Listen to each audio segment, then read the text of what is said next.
computer systems talk to each other.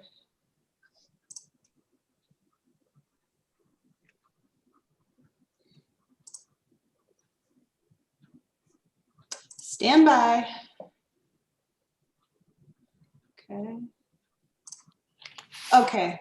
I have a live stream, but I don't have it.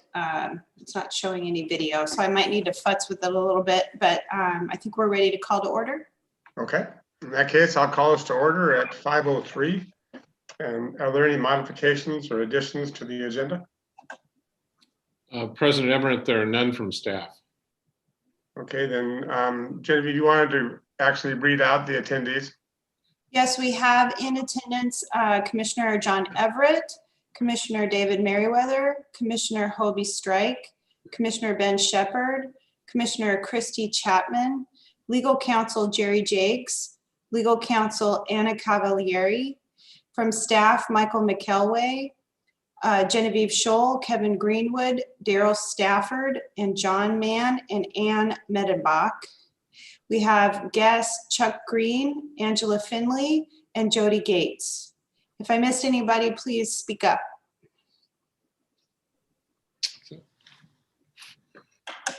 Okay. And, we do have written comment. I'm assuming all the commissioners have read it. And Genevieve, that also will get passed along to our lobbyists. And so it gets in front of our legislature. Yes, we can do that for sure. Okay, great. Yeah, on the consent agenda.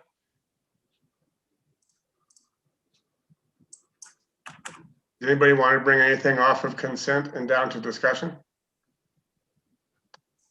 In that case, can I get a motion? This is Merriweather. I'll move approval of the consent agenda.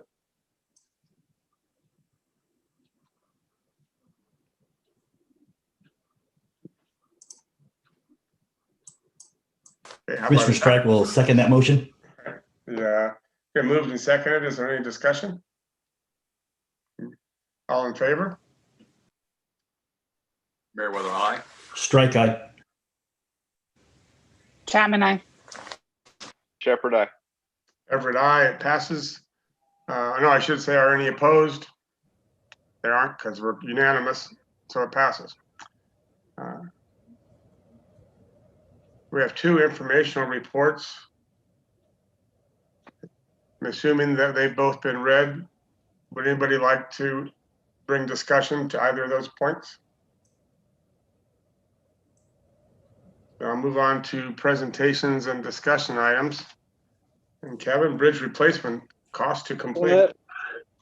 Thank you very much. Good evening, everybody. I'd like to introduce Angela Finley, who has been our project lead from WSP on the NEPA process, and Chuck Green, who is the port's NEPA advisor from OTAC. If you recall, this is our fourth and last cost to complete, or excuse me, the third and last cost to complete analysis. And so Chuck will be presenting changes to the contract, and Angela is available here as well for any technical questions about the process. And Genevieve, do you have Chuck's presentation?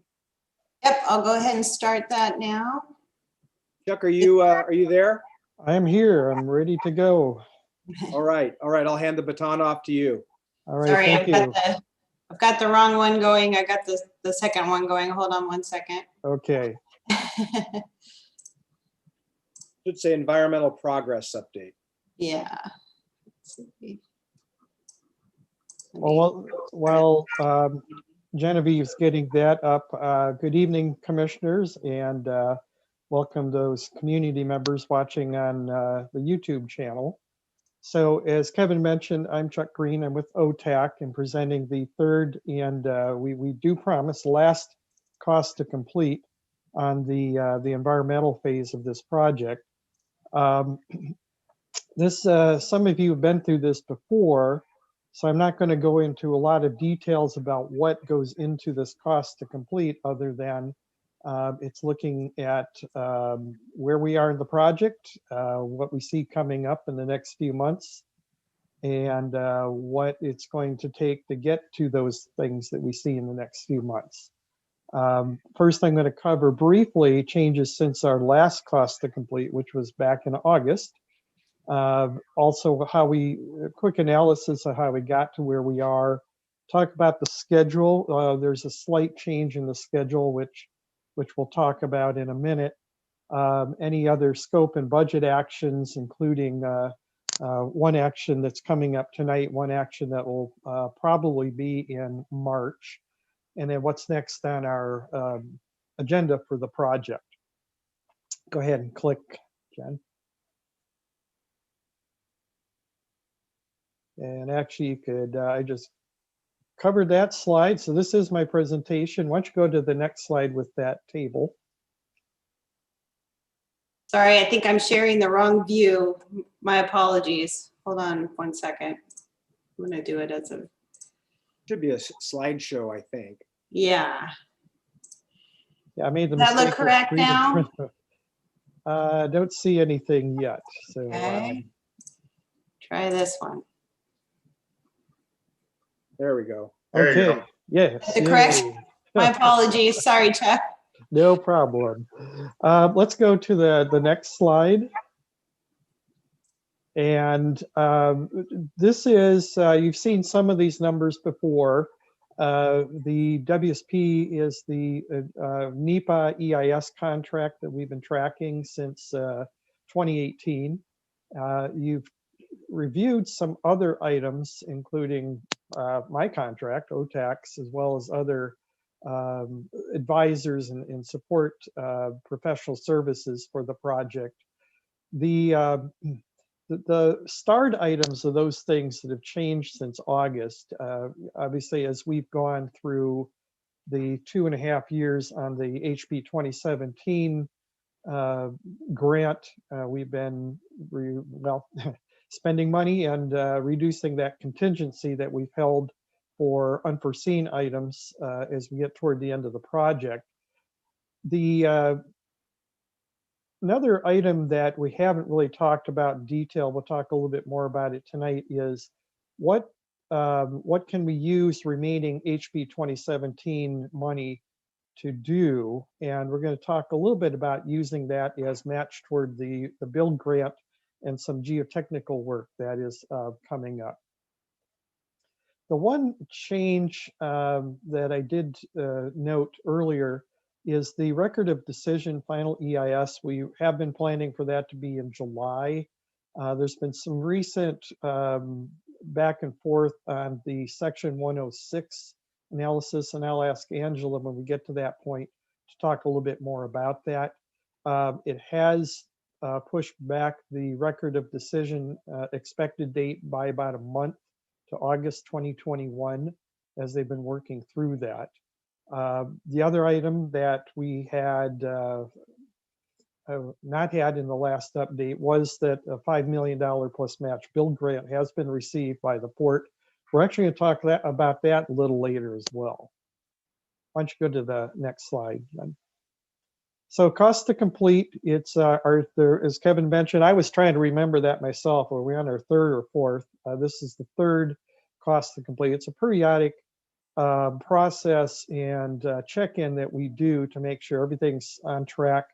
We did promise this to you way back in early 2018 when we were first bringing WSP on board to make sure that you're comfortable that we are tracking and monitoring things and we're staying within budget, and we've managed to do that.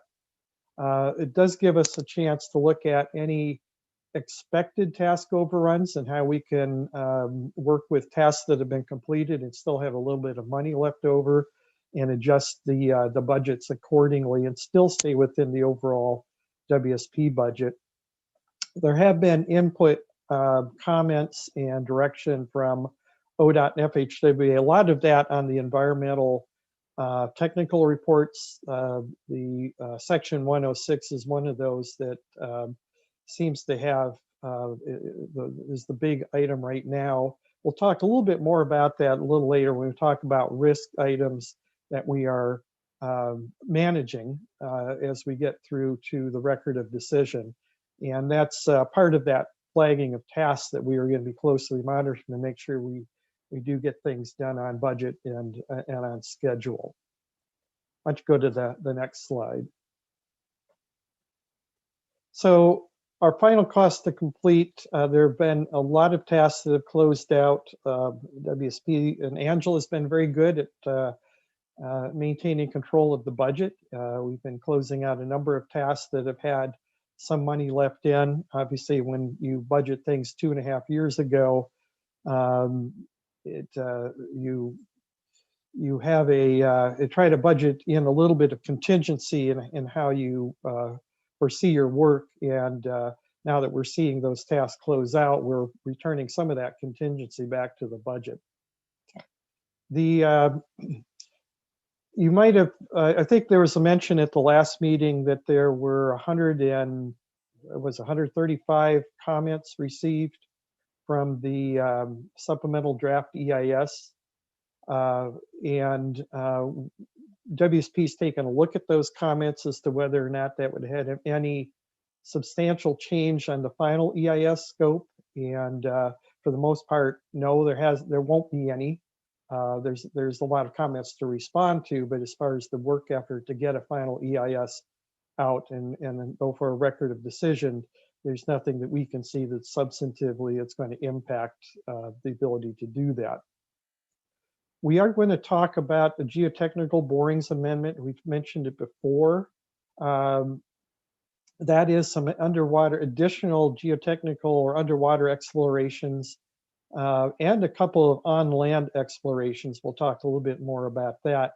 That will be a pending amendment that essentially will be the last item that the WSP environmental team does under this contract before we shift to the next phase of the project. And then there's some of the remaining work items. We have had to shift some of the remaining contingency and some of the budget, the task surpluses to cover some of these items. Why don't you go to the next slide? I think we'll get into some of those details. So as you noted, the last meeting, the contract contingency, I'm going to be talking two different contingencies, and I hope not to interchange them. There's that project contingency, which was out of the $5 million, how much was kept by the port in reserve for anything on the project that need to be covered, whether it's some additional work for the governance contract or additional work for some other studies not necessarily directly covered by the WSP contract. There's also a contract contingency, and that's the amount that WSP has had in reserve to cover some of the environmental items as their work has progressed. Last time, I think you mentioned that I expressed a little bit of concern that that contingency level was getting to a relatively low level of 31,000. And out of the last cost to complete, we worked with WSP, Kevin and the port staff and I worked with WSP to come up with an action plan to make sure that that contingency adequately could cover the remaining items. And as you can see in this tracking sheet, they do. This cost to complete will spend out the contingency, but we believe we're adequately covered to get us through to a record of decision under the work that we've already contracted WSP to do. Why don't you go to the next slide? So the geotechnical borings is a large item. It's an item we've held somewhat in reserve for the last year or so, and it was pending this cost to complete. We can get an idea of what's left over to get us toward the record of decision, but also how much would be left over to put toward the geotechnical borings, the additional 9 underwater and 2 on land borings to match. I believe there were 4, Angela, that were completed as part of the type size and location study earlier, or Kevin, this is supplementing those. Yeah, think I there believe was it was 3 that were conducted with the Okay. And PSNI. 3 gave us some pretty good underwater information for what we were trying to do with the EIS, which is more of a footprint or a high level design to support an environmental impact analysis. Now that we're getting closer to getting into the more detailed design phase, this additional underwater information is going to give us some pretty good geotechnical, what's happening, what's under the water, and for each of the bridge piers as it goes across the river. There's 2 on land borings, one on the north side of the river, one on the south side. There's some additional work analysis that we had asked for in reviewing the WSP scope, because on the Oregon side, there appears to be some soil conditions that would be subject to what we call liquefaction, and that's if you have some type of a seismic event like an earthquake or a tremor in some soil conditions that has a tendency to liquefy, and that does affect how you design foundations in potential instances like that. And so having that additional boring on the south side would give us a lot more information to help with that abutment design as it approaches land on the south side of the river. There will be a data report and a bridge foundation design recommendation. These won't design the foundations to a detail level that we need for what we call advanced design, but it will provide enough recommendations that the next phase, and what we'll be talking about next with the architectural engineering or E&E consultant hire, that will be very important information to support their work on that next phase. Let's go to the next slide. So this is where I'm going to ask Angela to help on this discussion, because that last item is the Section 106 work that has caused us a little bit of a month pushing back of the record of decision in the schedule. But essentially, these are items that are still being addressed. They're active. There's a plan to manage that risk and an action plan in case we're finding that these are become a little bit more substantial than we had originally thought. And Angela, I think I was wondering if you could talk about the potential finding of adverse effect, if that is a risk, and maybe the Section 106 and how that's impacted the schedule. Sure, Chuck. Do you want me to take all 3 of the bullets? Why don't you take all 3? Because we haven't talked about that first one much.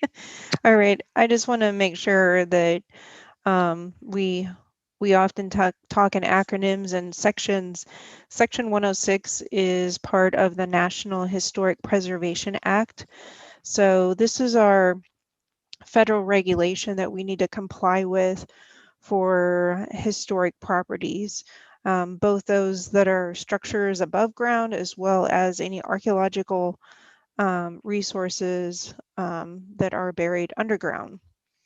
And so we have several facets of the 106 project that we're complying with because there are quite a few cultural resources in the project area.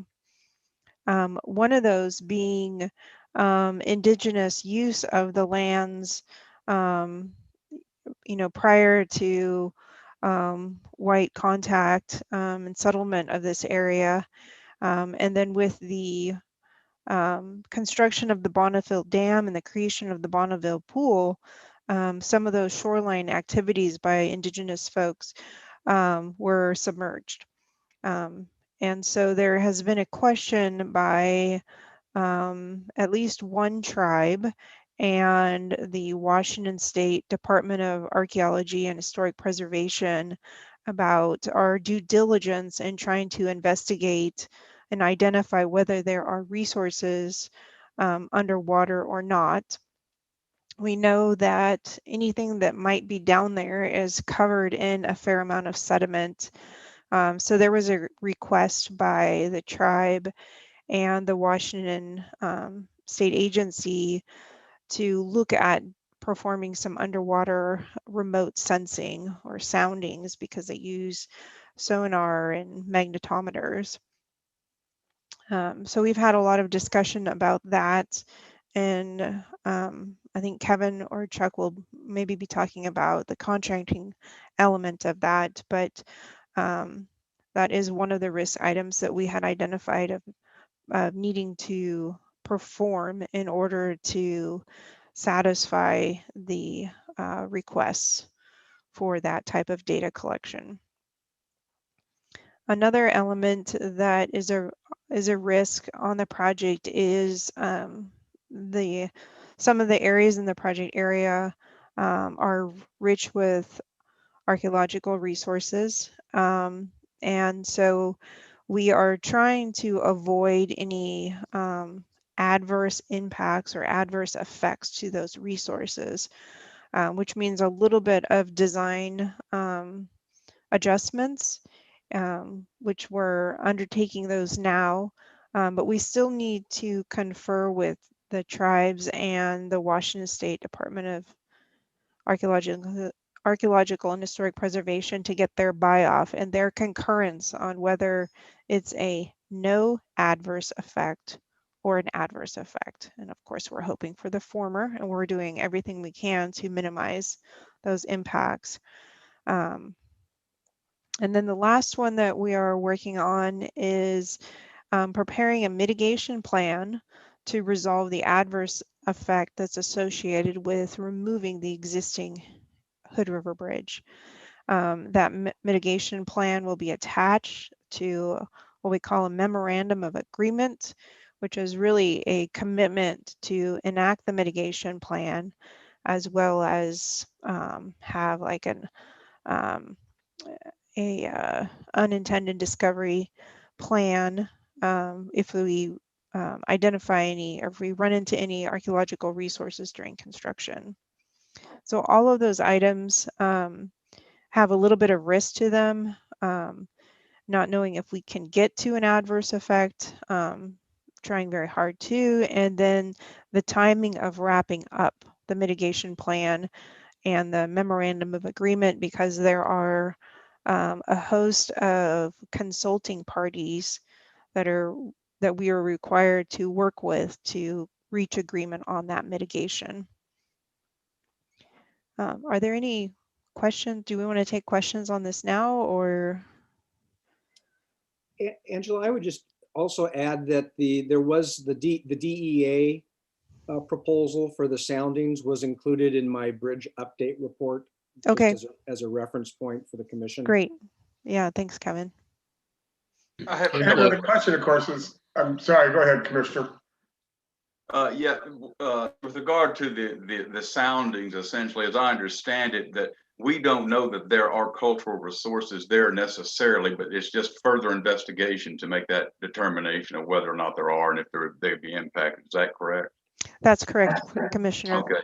But with regard to the archaeological resources, we apparently have encountered some things there that need to have some level of thought or possibly mitigation, but I don't know what those are. Could you give us an idea of what sort of resources have been identified as part of this work that may be, I guess, problematic as we go forward? Well, I have to be very careful because that's privileged information and this is a public meeting.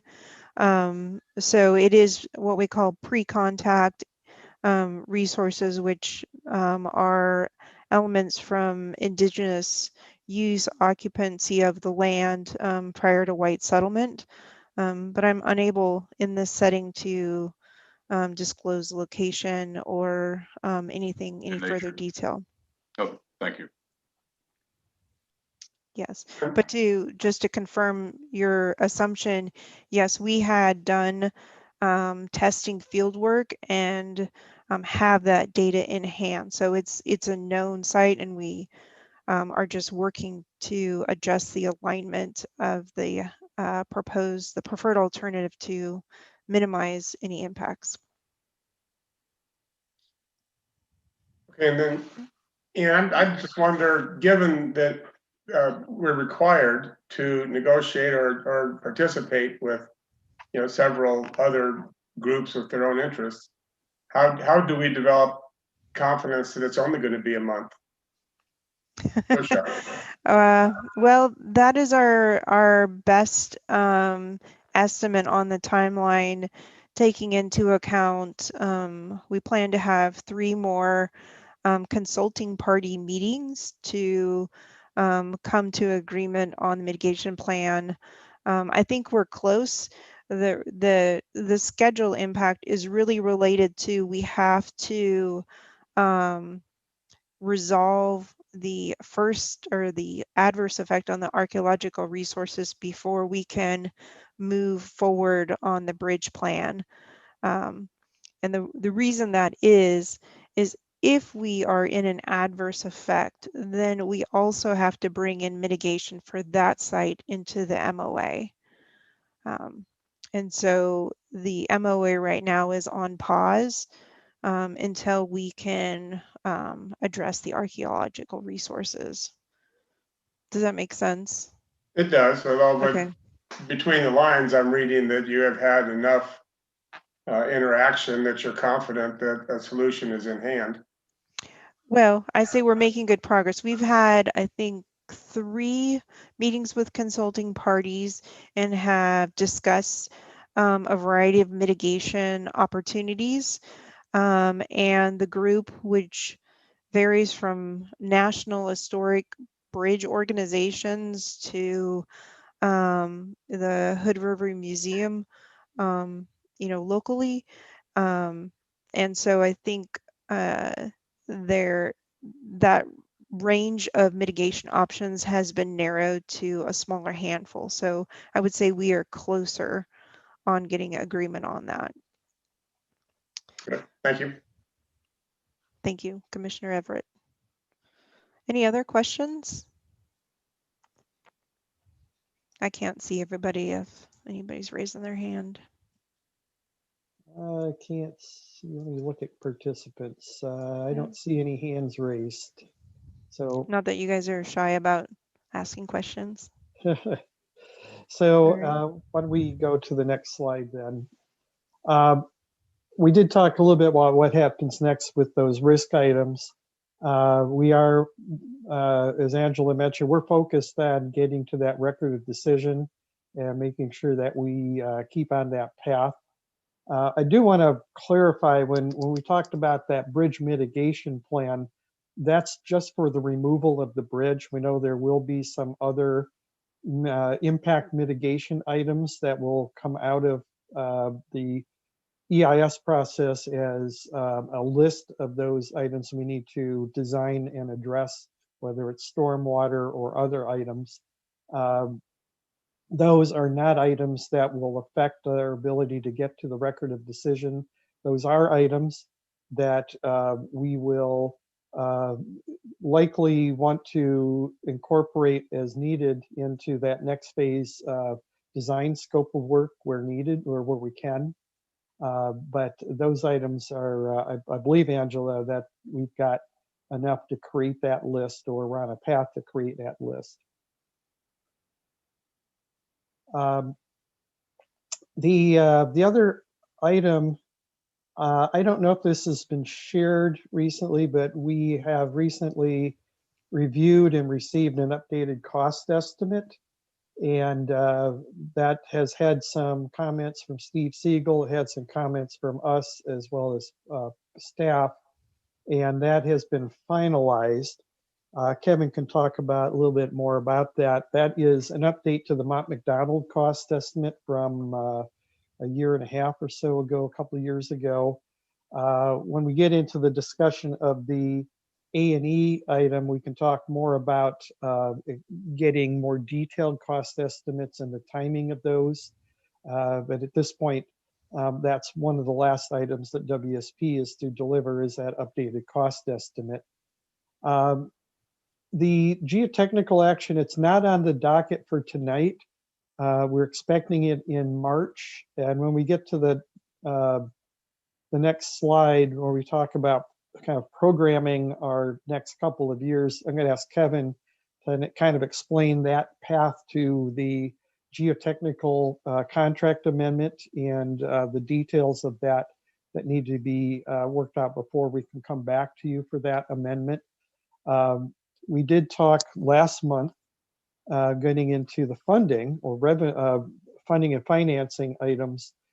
You did hear from the lobbyists and an update from staff about the funding requests both on the Oregon and Washington side.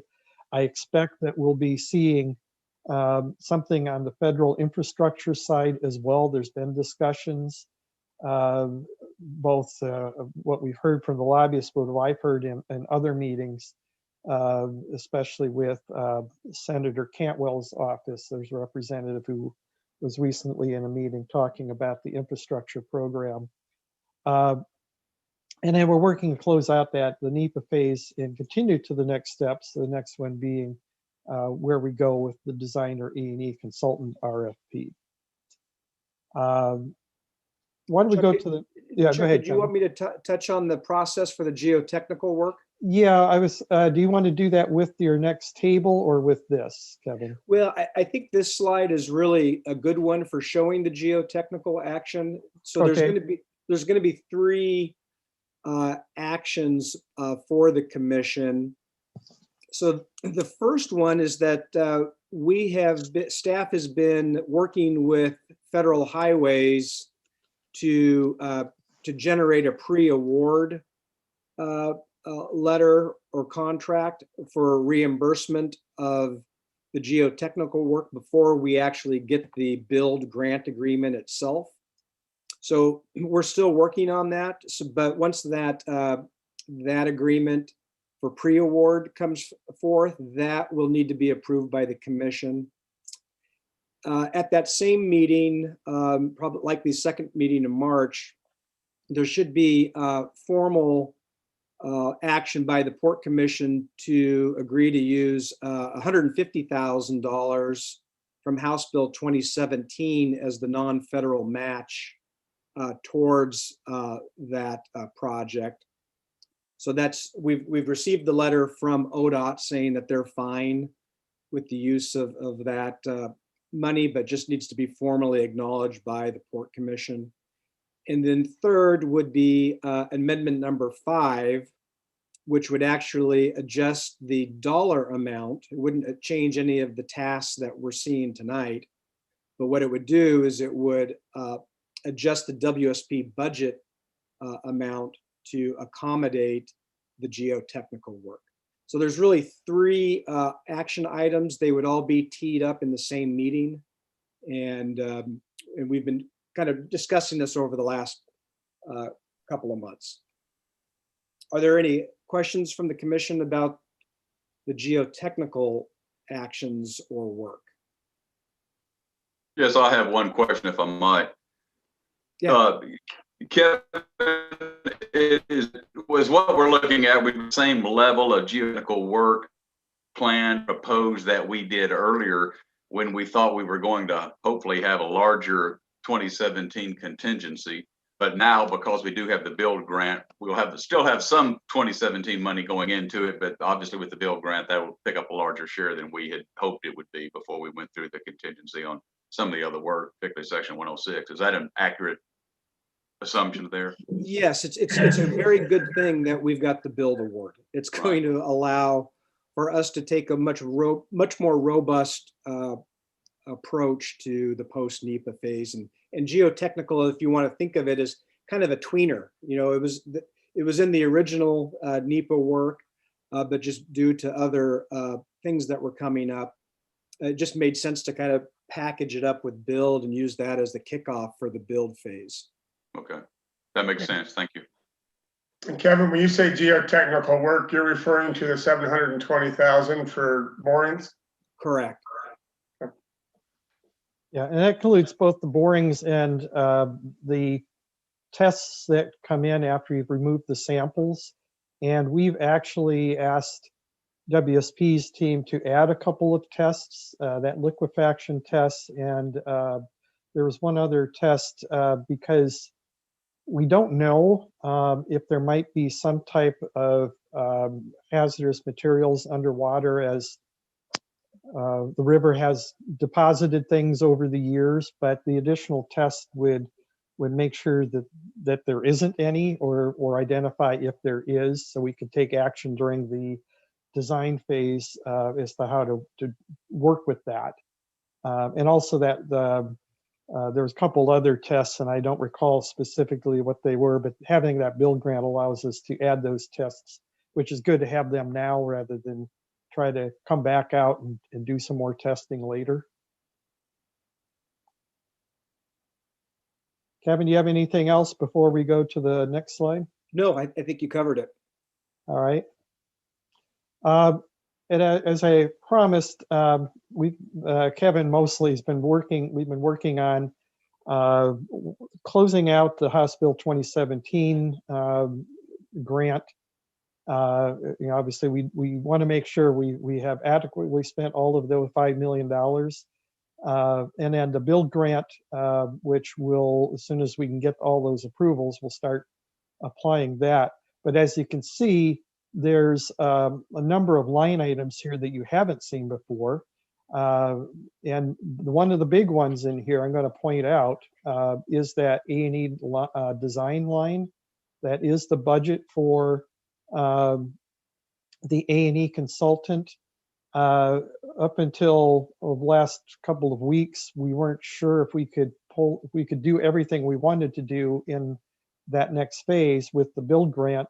And we've looked at it every which way and have pretty much determined that not only can we do what's needed for the E&E, but there's some additional items under this and some of these other line items that we can also address during the build grant and still have a little bit of a contingency left over in case there's some other items that we wanted to study, analyze, or help with the decision making of the items that are coming up. I think this is our last slide. So Kevin, do we want to see if there's any? Yep, it is. So I'm going to return it back to Kevin, see if he wants to make any final comments, and then return it to the commission for questions.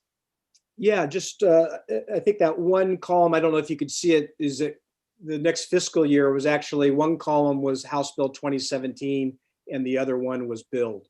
So that's the transition year, will be fiscal year 21-22.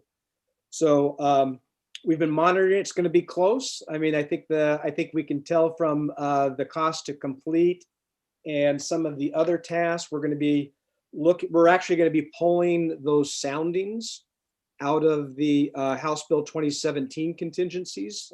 We have to be real clear about that. So a lot of these additional expenditures, if they come up, for example, on the DAP, Washington DAP, requested better photography through the built structure analysis. And so we're actually contracting directly, not via WSP, to get professional drone photographers and street side photographers to take better photos of the properties along the White Salmon Ridge.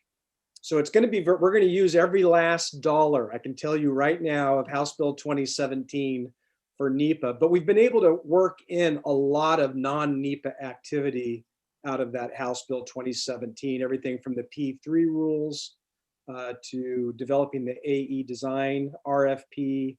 We did a traffic and revenue sketch analysis. So I think you've really gotten a good bang for your buck out of that House Bill 2017. And thankfully we've got build to transition into. So any other questions from the commission on the cost to complete this item? Amendment is an action item later on to amend the scope and the fee structure, but be more than happy to answer any questions you might have. Kevin, this is Commissioner Chapman. I have a question. After our, and I know we'll talk about it later at commission call, our last bi-state working group meeting, if the bi-state working group starts to say that they want to explore a different avenue by maybe starting to involve a P3, and we have all of these line items budgeted for A&E and design, we're able to move those. I mean, this is just a kind of a budget that we're looking at now, but it's not a set in stone budget. We can move those funds around still if we decide to possibly move in a little bit of a different direction, correct? Yes, I mean, obviously, we really were lobbying for AE design, and getting to that design acceptance packet, which is in the 15 to 30% range. I mean, that's really important. In some of those other project management lines are owners representation contracts, and that's where we can start looking at the project delivery options as we get a little bit farther down, or we can study some P3 options or whatever the bi-state working group ultimately wants to pursue. But I think the main goal that we've communicated to Federal Highways is that we need to get some significant engineering done. And some of the other elements, we've got some flexibility to work with.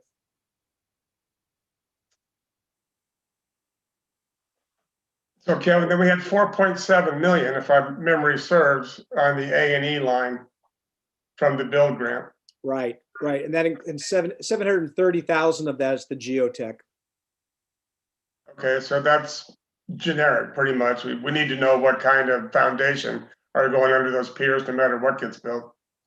But how much does I mean, our method of delivery for actually building the bridge, the contract relationships we form, how much of that is, are we choosing to take a path with the A&E contract that will take what options away Yeah. for how we go about the bridge? Chuck, that might be a good question for you on the technical side. I mean, I think the general idea is that DAP is a pretty safe transition point, is it not? Yes, and actually that was part of the next presentation. So it's an excellent opportunity to segue into that, provided we've got your questions answered on this. But a couple things with the build grant. I do want to remind that's a planning grant, and so there's certain restrictions, there's certain opportunities, and what can be done with that build grant. It says build, but we're doing planning. But some of the planning that you need to do is answering some of the unknowns about your design before you can start recruiting like a design build or a P3 team. So they're going to want to know the answers before they accept that type of a risk, and they want to know the risk is minimized before they jump in with some type of financing for the project. So we could talk a little bit more about that in a couple of minutes, but it's a good question. And obviously it is a concern of everybody is that we don't do too much work that could be done by a design builder or a P3 consortium and actually give them some flexibility in how they approach their work. No, that's exactly the assurance I would like to achieve, and I don't have it now. Because we'll get you there. Yeah, so thanks. We're going to get to that next. I get it. Mm-hmm. All right, Angela, thank you very much. Appreciate you sticking around. You're more than welcome to listen in. Great. Thank you, Kevin. Thank you, commissioners. Thank you, Angela. Hi, Angela. Thank you. Would you like me to go ahead and start that next presentation? Yes, why don't you go please. ahead and cue that up? Yep, so just a little intro. So a lot of bridge discussion tonight. So Chuck, his next presentation is really to start diving into some of these questions that have already come up regarding the work for the build grant and the AE design RFP, and also dive into some of the other ancillary tasks that either the owners are up and or port staff would be undertaking. And so with that, Chuck, you can take it away. All right, thank you. So why don't you go to the next slide, Genevieve? So I do want to mention as I go through this, these are the different items that we wanted to talk about, and this is a discussion-oriented presentation, and you'll be queued up on that a little later. This is an evolving RFP and an evolving scope. And as we just talked about, some of that evolution is based on where we want to have this off-ramp to be able to make a decision to go the P3 route or design build route or a CMGC, construction manager general contractor route, or just stick with the tried and true route. So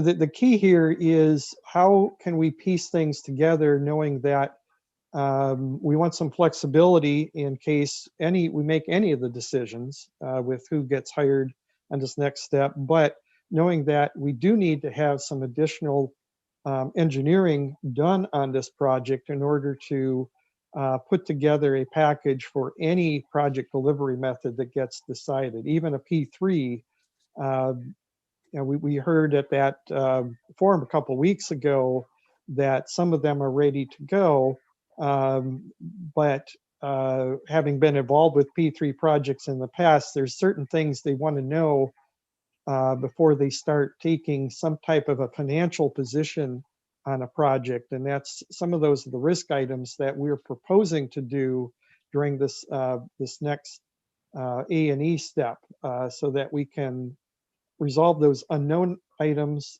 some of the additional aesthetics or analysis items that still need to be done. They're coming out of the EIS process. We are proposing to have the A&E consultant take on and complete, and then have enough information to make that project delivery handoff decision. So why don't we go into the next slide, and I'll kind of get into what I'm talking about. So you saw some of these definitions last month in that memo that was attached to the commission package. I could get more into the definitions, into the details of the definitions, but these are just basically a quick overview. When we say A&E consultant, that's architecture and engineering. That's kind of an industry term that's used, but the importance here is that under state and federal procurement regulations, A&E has a slightly different approach to procuring that type of a consultant than if we were to do professional accounting services or something like that. So we do have to honor those rules when it comes to procuring some type of a consultant. In any way we go, we're going to need to advance the bridge's engineering design more than the approximately 5% level that we're at now, just to handle some of these questions that we still have after the record of decision has been completed and received. Where things have changed a little bit, and I'm going to talk more about this in a couple of minutes, is this idea of preliminary engineering and design acceptance package. We've been working with 15% and 30%. Realistically, when we looked at the estimated costs to get to a decision point for project delivery, which we're calling design acceptance package right now, which is more of an ODOT, a DOT term. That is that handoff point where that decision can be made. We have enough information to inform that decision. We have a good cost estimate to inform that decision. And actually, we've answered enough questions for those who might go after or propose on a P3 or design build package that they feel comfortable enough actually bidding on something like that. Advanced design is anything that then happens after this level. We typically in the engineering business, we have these milestones called 60%, 90%, and 100%. Those are different design levels that would be submitted by the designer for review by the agency, in this case, the port or the bridge authority, and then commented, marked up, and then move to the next stage. Eventually, you want to get to what's called PS&E or plan specifications and estimates. That's your construction drawings that would be used to actually build this project. And then, we're talking about a request for proposals RFP process. Why don't you go to the next slide? So Kevin mentioned owner's representative. This is, if this were a project led by ODOT or WashDOT or any other large DOT, you usually have staff on hand who have the technical capabilities to do more intricate design reviews, help you with program management or lead the program management activities. Even then, a project that's as big and complex as this one, ODOT, typically we had a meeting with them a couple of weeks ago, and they even on their Rose Quarter project need to bring in some additional expertise to help them manage this project or that project. It's a little larger than this one, not much larger, but a little larger in dollar value and definitely as complex. But it's that level of support, and it's basically making your project management team whole so you can handle some of the work or a lot of the work that's needing to come up. There's different project delivery mechanisms. The historical one that you're probably familiar with is what we call design, bid, build. That's where you have somebody design it, you then bid it out, then you hire a contractor with the lowest responsive bid, and then you build it with some oversight and the designer on board to answer any design questions that the contractor might have.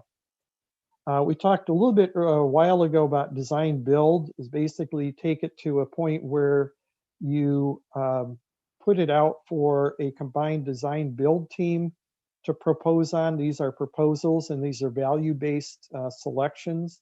And so they'll take and advance a design and make a proposal with it. It's not a complete full design. It's a design proposal that you get a cost and an approach and even some what we call betterments or additional items that they want to propose. Construction management general contractor is at some point, if you want to bring a contractor on early, earlier being before the bid, that is frequently used on large projects. And it was used, most recently it's being used on the Rose Quarter project, was used on the Selwood Bridge. This is where you bring a contractor earlier into the process. They even bring the designer with them, or they are there for doing critique of the design, but they come from a construction standpoint.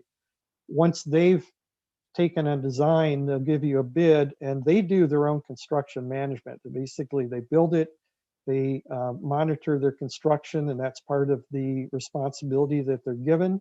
The agency still, the port or the bridge authority still has oversight and responsibility and authority over the project. And so if the team finds that the contractor is doing something that's not quite in line with the expectations or the contract documents, they can still step in and get that contractor to do some corrections or fix their issue.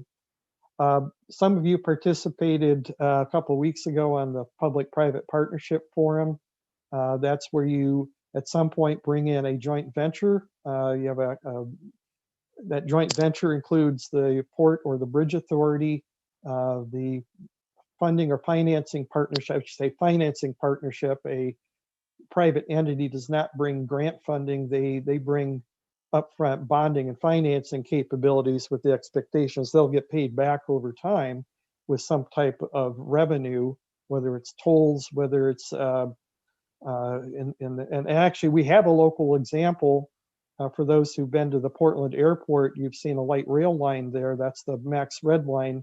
That was built as a P3 project, and the private entity, which was Trammell Crow and Bechtel, they got payback by getting development rights for what's now called Cascade Station, where IKEA and all those other stores are. That was part of that concession that paid them back for their investment in that light rail project. Why don't you go to the next slide? So as we've gone through and as we've discussed briefly earlier, we've looked at where we are, where we can go with this build grant, where we can go to answer these questions that would give you and the bi-state working group and whoever else is involved in this decision as to where you go with project delivery. It gets you to a point where you have enough information to be able to make and justify that decision. It's not a full design. It's a design that gives you a good cost estimate. It gives you a design that will resolve a lot of those risk or uncertain items. There's still some additional analysis and work with the tribes and with the Gorge Commission that needs to happen. And that's part of what this next step will do, is take things to a point where you have pretty good information and what we call a design acceptance package or proof of concept, or basically an off-ramp as it were, to be able to go to that next step and to decide how to go that next step. So in some of these items, this is a bi-state project, and it's a pretty big and visible bi-state project. And we believe whoever ends up designing this should be licensed in both Washington and Oregon. You cannot design something in Oregon using a Washington stamp. You cannot design something in Washington using an Oregon stamp. So these design, the project manager and your key design leads, like your bridge designer, should be licensed in both states. They should be able to do design and know your design protocols in both states. We've talked about how to ensure we have some flexibility depending on how the project delivery decision is made. And what we'd like to do is procure for the complete design, but build into the RFP these exit ramps so that if a project delivery decision is made to go P3 or a design build, that's the time that we terminate the contract with this A&E firm or A&E team, move to wherever that next step goes, and it gives us that opportunity to do that. I do want to mention this 15% and 30% because, as you know, there are some active funding revenue packages that are being explored both in Oregon or in Washington, possibly in Oregon, possibly at the federal level. And we want to make sure that with a project this large, that we have a good cost estimate. So when we hand a cost estimate into our delegation, whether it's state or federal, we can be they can be assured that this is a good sound estimate, that we're not going to turn around a week later and start asking for tens of millions of more dollars. I saw that happen with a couple of projects in the Puget Sound region. It is not a good process to be in. So we want to make sure we have good estimates to hand off. And that's what we're proposing this A&E consultant do. But we time these cost estimates with when they're needed for these different funding requests and funding packages that are coming up. The other thing I wanted to bring up is part of the reason why we believe that this work can be done within the budget of the build grant is, although we've been talking about the bridge design in NEPA as maybe a 5% design, there's been a lot of information that's been generated between the design, the surveys, the environmental studies, knowing where we're going to need some stormwater mitigation or right-of-way acquisitions in the future, and this geotechnical exploration work are giving us a really good database that is very useful for this design consultant to take to that next level. And there are still some additional studies, and I'll talk a little bit more about that in a minute. Why don't we go to the next slide? So you've heard this term owner's representative, and I know it's kind of been broached for the first time. You might not be familiar with it. it's actually people or a team, maybe 2 or 3 key individuals who have access to other technical expertise and technical staff who can help with some of these items. But it's key technical support. I should say not just the project director, but for the port, for the project. And that's, Kevin, but also working alongside other staff at the port or the bridge authority, depending on where that goes, who's going to eventually own this project. They do coordinate, and this is where we've been talking a lot about what are the next steps, what's the work plan. These are people who've been through projects like this before, can help the port put together a work plan for these upcoming items, know when to start making, putting together the action plans to make these project delivery decisions, and help get to when do we need to, what's the funding plan look like? And when do we need to start looking at state and federal funding requests, and who do we talk to, and how do we incorporate that into our process? The big thing I see with this at this point with an owner's representative is, we're not a DOT. We don't have the big staff that can review bridge designs and stormwater designs and all the other designs that are coming at us. This is a team who can provide those design reviews on behalf of the port, on behalf of the project.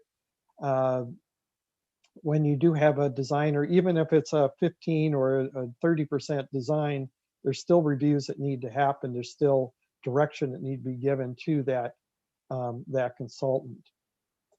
The other aspect with this is we've got some sensitive communications and public involvement or stakeholder involvement coming up.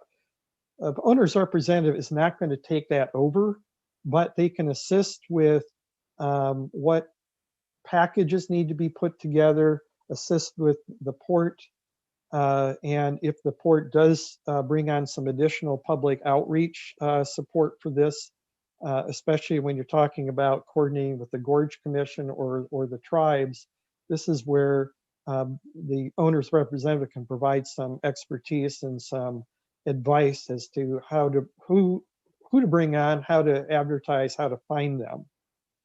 What this is not an abdication of the port or bridge authority's control over the project. This is just a team that's essentially serving as staff to help bring this project home. And that's purely what this is. It's program management, it's design reviews, and it's even construction oversight when you get into that, because there's going to be a lot of moving parts no matter which phase of the project we're in, and an owner's representative can help navigate and keep those parts working in the same direction. I'm going to stop there just quickly because this is a lot of information you haven't seen before, and see if you have any questions on what I've briefly presented. Yeah, Chuck, this is towards your comments. We really do have a lot of information in hand now, but it's all, none of it's tied together into a strategy yet. Mm-hmm. So, I mean, where I would get a comfort level right now is if I had a schematic that showed me the 6.25 million build grant, how we're going to spend that money, and how the money we spent supports the various delivery options. For example, the geotechnical work supports every one of our delivery options. At some point, we're going to have to make a decision, and we don't want to spend money on a delivery option we don't pursue. And excellent point. And this is where an owner's representative could help. And this is putting together that work plan, or what we call a road to implementation, that talks about how to tie these items together and when to tie these items together and with whom. Because part of these decisions, if you go design build, for example, there's some additional information you need to get. A design builder, even a P3 team, do not have the authority to acquire right-of-way. And so you want to have things like your right-of-way acquired before you go out and start advertising for these. There's the work with the Gorge Commission, because they have made a number of comments on the design. They want to get involved in that next phase of design. But at this point, we don't know exactly what they're going to want, but they do have some authority on what happens over the river. And so those are items where this next phase, this work plan identifies, where do we need to make these early decisions, and then how does this work on a path toward this project delivery decision? Because you're right. At project delivery decision, you can decide to go design build, but if you go too far down the road and decide to change that, and I've seen that happen in Utah on a project, it's got legal and cost implications with that, because a design build contract, there's a certain expectation. Even with a P3, there's a certain expectation about a rate of return on their investment. And we need to be sure that that's the avenue we want to take, because when you go down that road, you want to make sure that's the right road you want to go down. Indeed. Yeah. Or bridge in this case. Yeah. So how do we get that? I mean, when you say 30, 60, 90% approval levels, that also means when you approve 30%, you can't go back without paying to redo that work. Well, and it's and in a bridge like this, and this is a little bit different. If we were designing like a 3-mile roadway project, as you advance the design, there's details that you work in, whether it's the landscaping, whether it's the pavement thickness, or other alignment details. With a bridge, you either design a bridge or you don't, because you've got all these elements that need to fit together. All that design happens as one package. But what you can do up front, because that's usually what happens as you get toward the 60%, is you design your bridge details. But in order to design those bridge details, there's a lot of information that you need up front, which would be information we develop during this next phase, like the foundation designs. The other element, there's a lot of wind. And so how much does that wind factor into your bridge structural design? A wind study would need to be done at this next phase, and that could help, because that's a rather substantial impact. If the geotechnical analysis comes back and says we have some soils that have a tendency to liquefy in a seismic event, that affects your design, your foundation footprint, how far down you go, how big it is, to protect you in a seismic event. That's a cost implication as well, but that's something that can be done at this next step. So you're not completely designing a bridge. What you are doing is providing enough information that when you go past 30%, that designer has that information who can design a full bridge. But it's after 30% that you do a lot of your bridge design. And we don't expect to get to 30% with this 6 million. We do. Well, we are taking it to what we call design acceptance package, which is, it could be 30%, and it's really more of a checklist and a proof of concept list of items that we're sure that we have the right bridge, right location. The mitigation items have been addressed, at least as far as design and costed out. And so it can be 30%, it can be 25%, but it's more of those items that you have. If you were to have that package in hand and decide to go P3 or design build, you can hand that off to prospective teams, and they know enough about the project to give you a comfort level of actually bidding or pursuing that. Okay, can I understand that to also mean that with our 6.25, we're not going to actually get to a point of decision where we're going to be wasting money going down a path we don't take? Because it won't get us that far.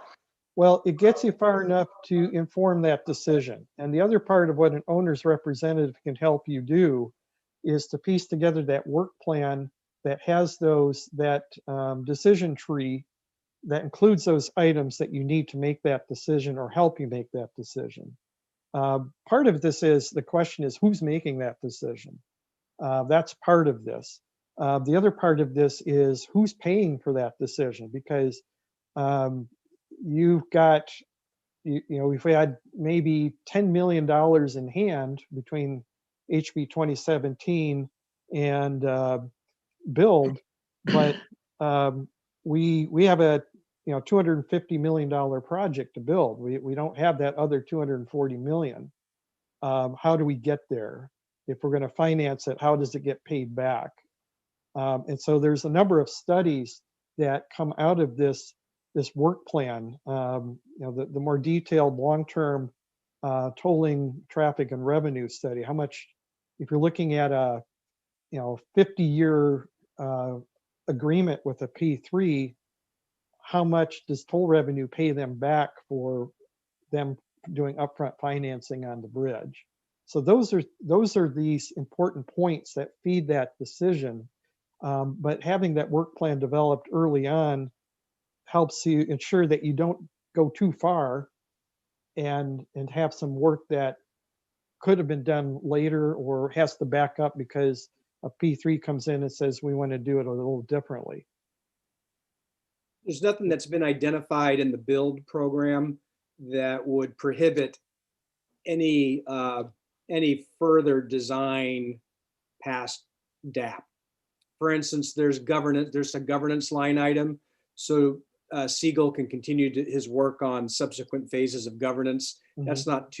That's not tied in to. No, that's creating the bridge authority that we're going to need. There's a traffic and revenue toll policy discussion, which should happen close after the final EIS ROD, and that becomes a tool for determining revenue. And so that's a great bi-state working group process. So there's nothing in that grant application that locks the project into any project delivery method. Good to know. Thanks. Yeah. Any other questions before I move on? All right, Jen, why don't you pull up the presentation? Let's go to the next. All right, so here's where, well, we've already had some discussion, but here we're starting to get into some of these discussion items. Now, there's 3 levels of post-Nepa activities that we see needing to happen in the next several months. The A&E consultant is one of them. So I talked a little bit about some of our recommendations, again, to feed getting to that point of where we make a decision and how we deliver this, but not going too far that it wastes some of that work.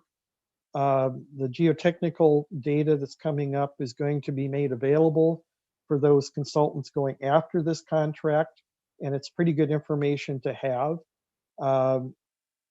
What we started talking about is there's these other studies, the tolling policy and revenue study, the funding strategy. We need to know, how do you put these funding pieces together, and what are some of these funding entities? If there's a federal infrastructure package, what are they looking for is what the local government or local entity can bring to the table. In the past, there's been discussions that like 50-50 proposition, and some of the big transportation projects have been funded that way in the past. How much can you leverage with what you can bring to the table? And some of that, what you can bring to the table is, what are the toll revenues that we expect to be able to put toward a bridge replacement contribution as matching funds on this? So that's one item. we received a number of comments on the bicycle and pedestrian facilities. We'd like to do is have this A&E consultant do some analysis as far as what's the projected demand for bikes and pedestrians. We don't have bikes and pedestrians on the current bridge, so we really don't know. But we need somebody who is educated and able to provide demand, because that then informs the design of and the type of facility that gets built. You know, we have a certain assumption that's in the EIS design, but is that going to be wide enough to accommodate demand, especially peak demand in the summer? We have talked a little bit about last time about, or at the, I think it was at the Bi-State Working Group, are bikes and pedestrians going to be able to use the bridge with either reduced toll or no toll? That affects things.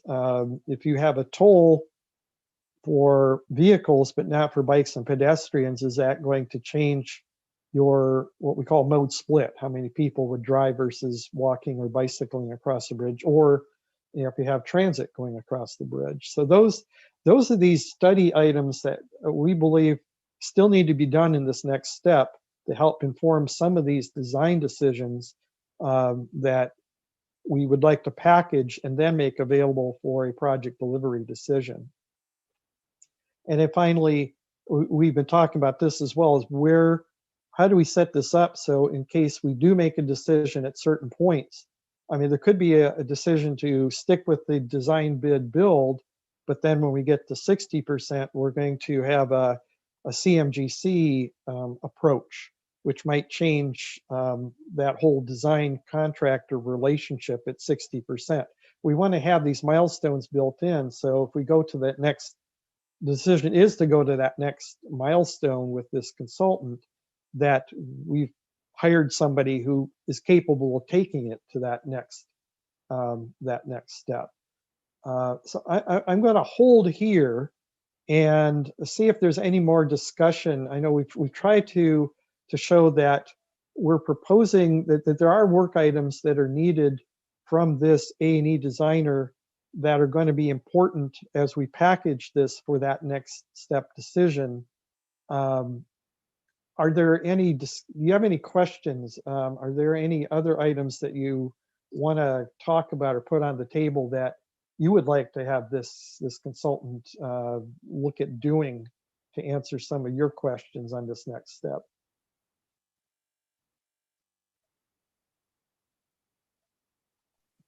Or if I just overloaded you with a lot of I'll tell you what, engineering terms. I'll throw, if it's okay, Commissioner, I'll throw one out there just to kind of get the juices flowing.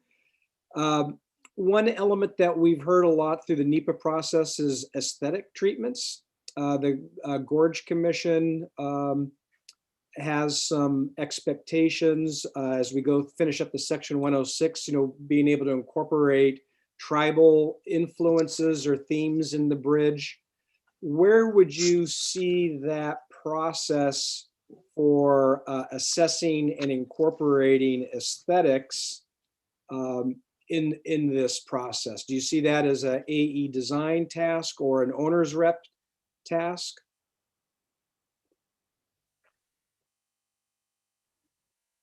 So I'll kind of jump in a little bit on that. Having worked with the Gorge Commission in the past, there's a certain level of expectation they have and a certain level of information that they need to have. They typically are set up for what we call development reviews. They have to have a proposal in front of them to be able to respond to it. When you start asking them, what do you want? It needs to be kind of brought in along the lines of, here's what's in the Gorge Management Plan design template or design guidelines now.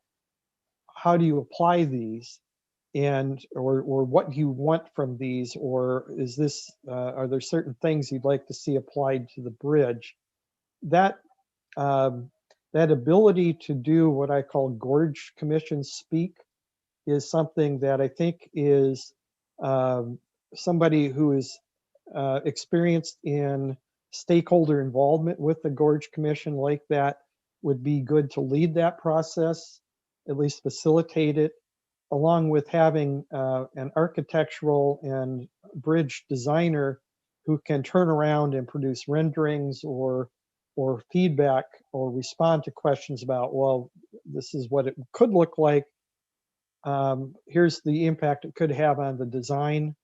So you want to have that full technical range of services, but you also want to have that, I'll call it political sensitivity and the facilitation role to be able to navigate through that process. If that makes any sense. I don't know if that makes sense. That sounds like maybe that some of the design elements are in the AE design firm, but maybe some of the facilitation is with the owner's rep. I Something to think, about. yeah, Maybe we'll keep that open. yeah, I don't want to take up. that's the what I commission's would time. think, because there are consultants out there who worked in the gorge who might be proposing on this project and have that experience working directly with them. I think it's more of having the ability to facilitate and bring up the questions, bring out the concerns and discussion. And that's where I see an expert facilitator being able to do that with your expert design team being able to respond. Okay, and Chuck, I'd say at this point in time, build a bridge. That's one big basketball, Mhm. and we're all smart people, but we're not anywhere near our areas of expertise, and we're one of 6 government entities that have the same problem. So we got 30 odd people that at the end of the day are going to be making decisions. And I think we need somebody that can take that basketball and break it down into chunks that your relatively intelligent person who's willing to do some work can understand and make informed decisions. I think that's where an owner's representative would be very valuable in helping you build that basketball or bring the appropriate pieces of the basketball together so that it's round and not square. That's where I see help with the steps, the information flow, the different moving parts like the aesthetics. There's still tribal concerns about, Angela talked earlier about possible artifacts and how that might affect the bridge design in the river. There's also a tribal fishing site on the north side that needs to have some action and some oversight with it because it's impacted during construction. It's impacted by what gets built, and being able to converse with the tribes and get them to the table to resolve any concerns they have is going to be part of that facilitator experience, and not just somebody who organizes open houses. This is somebody who is experienced bringing these and making sure they're properly facilitated meetings and workshops to get through those. You have any idea who has that skill set? Well, I do. You've been working with one who's been involved with some of the bi-state working group and other meetings. There are others. I don't want to say too much because this is likely going to need to be a procurement. And helping the owner's representative would help put that procurement together, kind of like what I'm helping you do right now with the A&E RFP procurement. Piece those together, what you can do and what you can't do, and making sure that it's a properly competitive procurement. But yes, there are people out there who personally I've worked with, and I would feel very comfortable that they could do a good job. The other thing I did want to bring up on that, though, is as we've been talking about this A&E consultant and these off-ramps, wanting to make sure that we don't conflict or preclude a consultant team from pursuing future work. So if we have, for example, somebody doing up to this DAP or 30% level. And then we decide we're going to go design build. We want to do this with a built-in provision so that we don't preclude that consultant team from not wanting to go after to be on a design build team, because that's where your big money is on the design side for the advanced design for a bridge. And so that's part of what we're trying to build into this step, to be able to have a consultant that can work on next steps or where they need to be precluded from working on next steps. I've spent a lot of time on this slide, so I kind of want to feel like we should move along. So are there any other questions that before we go on? Why don't we go to, so this is the port-led items. We've talked quite a bit about what does the port do, or if we have a bridge authority, what do they do? Because if you have a new bridge authority, obviously you have to create a management team for that authority. So this is where the port-led items include that work plan that we've been talking about of how we get to these decision items and how we need to package it, as well as some of that high level, visible level public information and stakeholder engagement process. The one thing that we haven't talked about, we talked about the gorge, we talked about the tribes, but we haven't talked about, you've got a number of citizen champions out there, and you heard from one last month, but there's more. And the question is, how do you engage them? Because they're a good sounding board, but you have, when you have champions, that gives you an opportunity to really help sell a project, especially to funding agencies. So kind of managing and packaging that passion is something that we're going to need to have some good discussions about as we move into these next steps. And that high level facilitator may be one of those who could help define what those roles are and how to get them engaged and keep them engaged, because it's good to have champions. I can't say that enough. Kevin, did you have anything more on this slide? I think we've covered a lot of what's on here. No, I think it's just important that the port have an employee that's really representing the port and the public and is the go-to person. Mm-hmm. And doing a lot of the tasks that we've been doing for the last 3 years in the environmental stage. The bi-state working group is a big one, facilitating just day-to-day activities with the bi-state working group, as they've been very involved. But I think that's my only addition.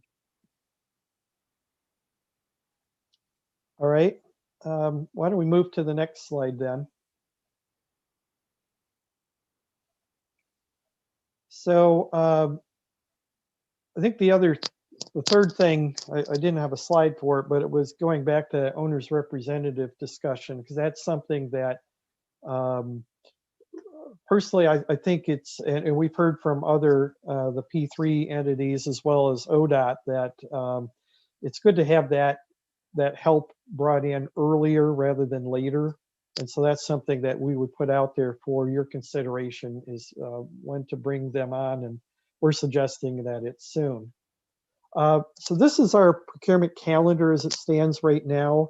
Obviously, the big thing we want to make sure is we get the geotechnical work contracted and done, and make sure that we have the data and foundation reports available to consultants who are proposing on this next step.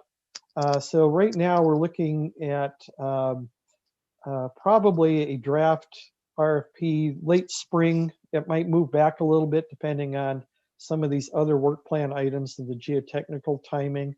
The intent is to have this consultant selected in the fall, under work contracted and underway in this fall, for about an 8 to 12 month process. And again, I've talked a lot about what that process would look like. The other key I want to bring up here is that with the the build grant, we have to have the funds, what are called obligated or authorized for spending by September 2022. Doesn't mean we need to have them spent by September 2022, just authorized. And so that's one of the other keys into bringing on this A&E team, is making sure that we have them under contract so we can meet those timelines from the build grant. Kevin, does this schedule comply with your 8.5 or 11 by 17 and our legislative schedule? Yes, yep. No, this works out fine. There's other activity that will be taking place concurrently. So we'll be, undertaking the governance work, continue to work with legislators through this year and next. So there's going to be a lot of other work that's taking place while the AE design work is occurring. Kevin, And a lot of it also determines on whether we get additional funding for other non-design elements. Yeah, Ben. Kevin, can you hear me? Yes. This is Commissioner Shepard. Why are we discussing this timeline without the bi-state working group? This sounds like a timeline for that group, not for the Port of Hood River. No, and that's a good point, Commissioner. My plan is to give this, have Chuck and I give this presentation to the bi-state working group at the next available meeting.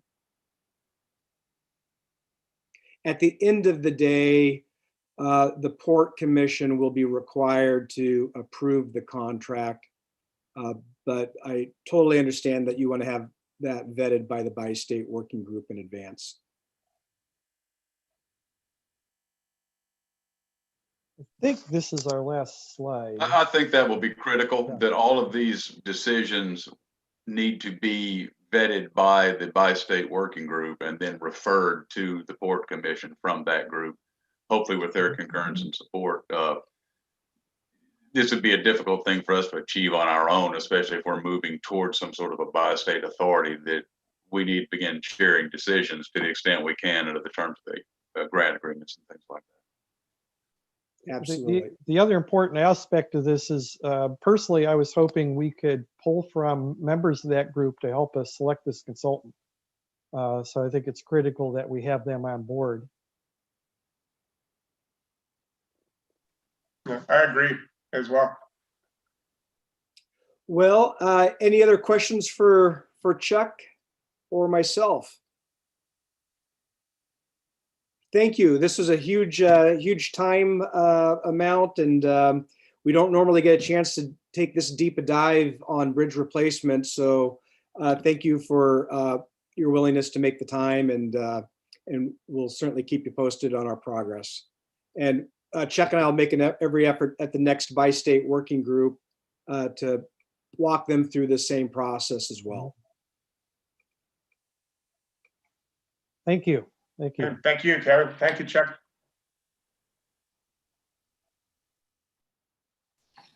Okay, bridge weight limit posting.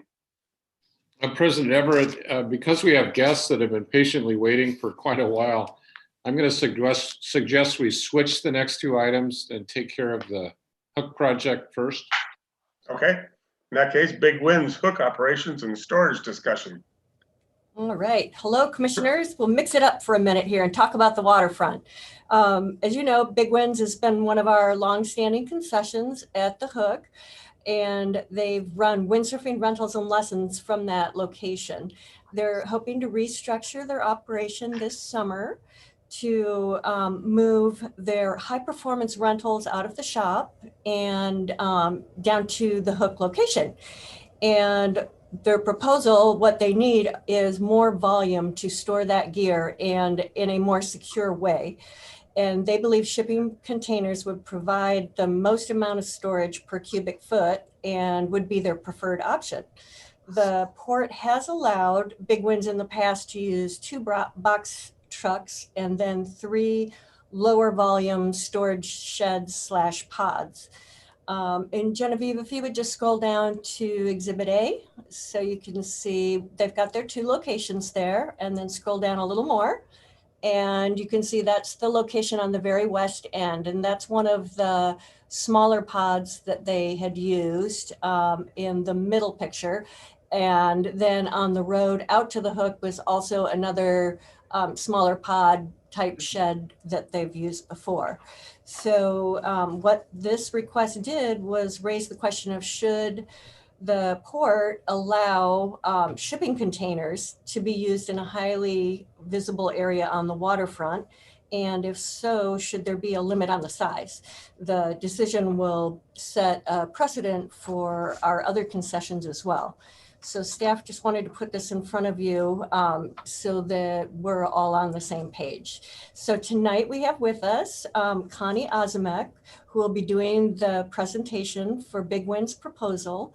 And then we also have Jody Gates and Eddie Precelli, who are both owners of Big Winds. So I'm going to turn it over to Connie and she will give you her proposal. And Connie, if you want me to share my screen again and show those graphics, just let me know. And I'll need that in a couple minutes here. Okay. So just a quick introduction. Thanks, Daryl, for inviting us to the meeting tonight. And it's great meeting everyone. A little bit of background on myself. Before I was the lessons and rentals manager, I did get my start as a windsurfing instructor and site manager down at the Hook for Big Winds. So I've witnessed firsthand this expansion down at the Hook as more people, especially in the last couple of years, have really had that push to get on the water. So we recognize that it's really important to be great neighbors down there. And our goal at Big Winds is to service both our customers and the port users as well, and kind of find that best solution to get that goal done. So the purpose of tonight's presentation is to propose a different layout to what we had previously, address some of those concerns that the port might have, and try to work towards that goal and towards approval to make everyone happy on all ends. So Genevieve, if you don't mind pulling up those slides.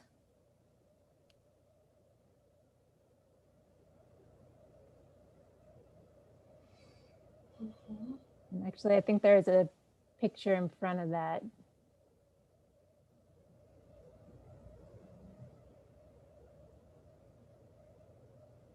Are we missing a picture?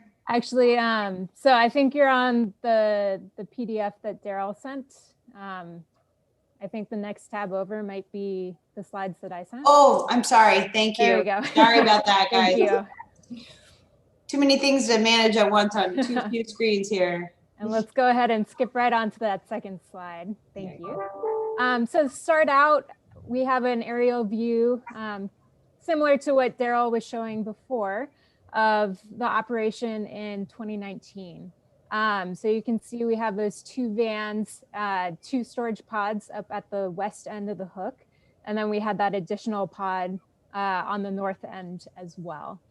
So the concerns we want to address tonight, the sprawling storage of our area, the blocked public access from 2019, the narrow emergency lane, blocking wind for other port users, and also the overall general aesthetics of the whole operation.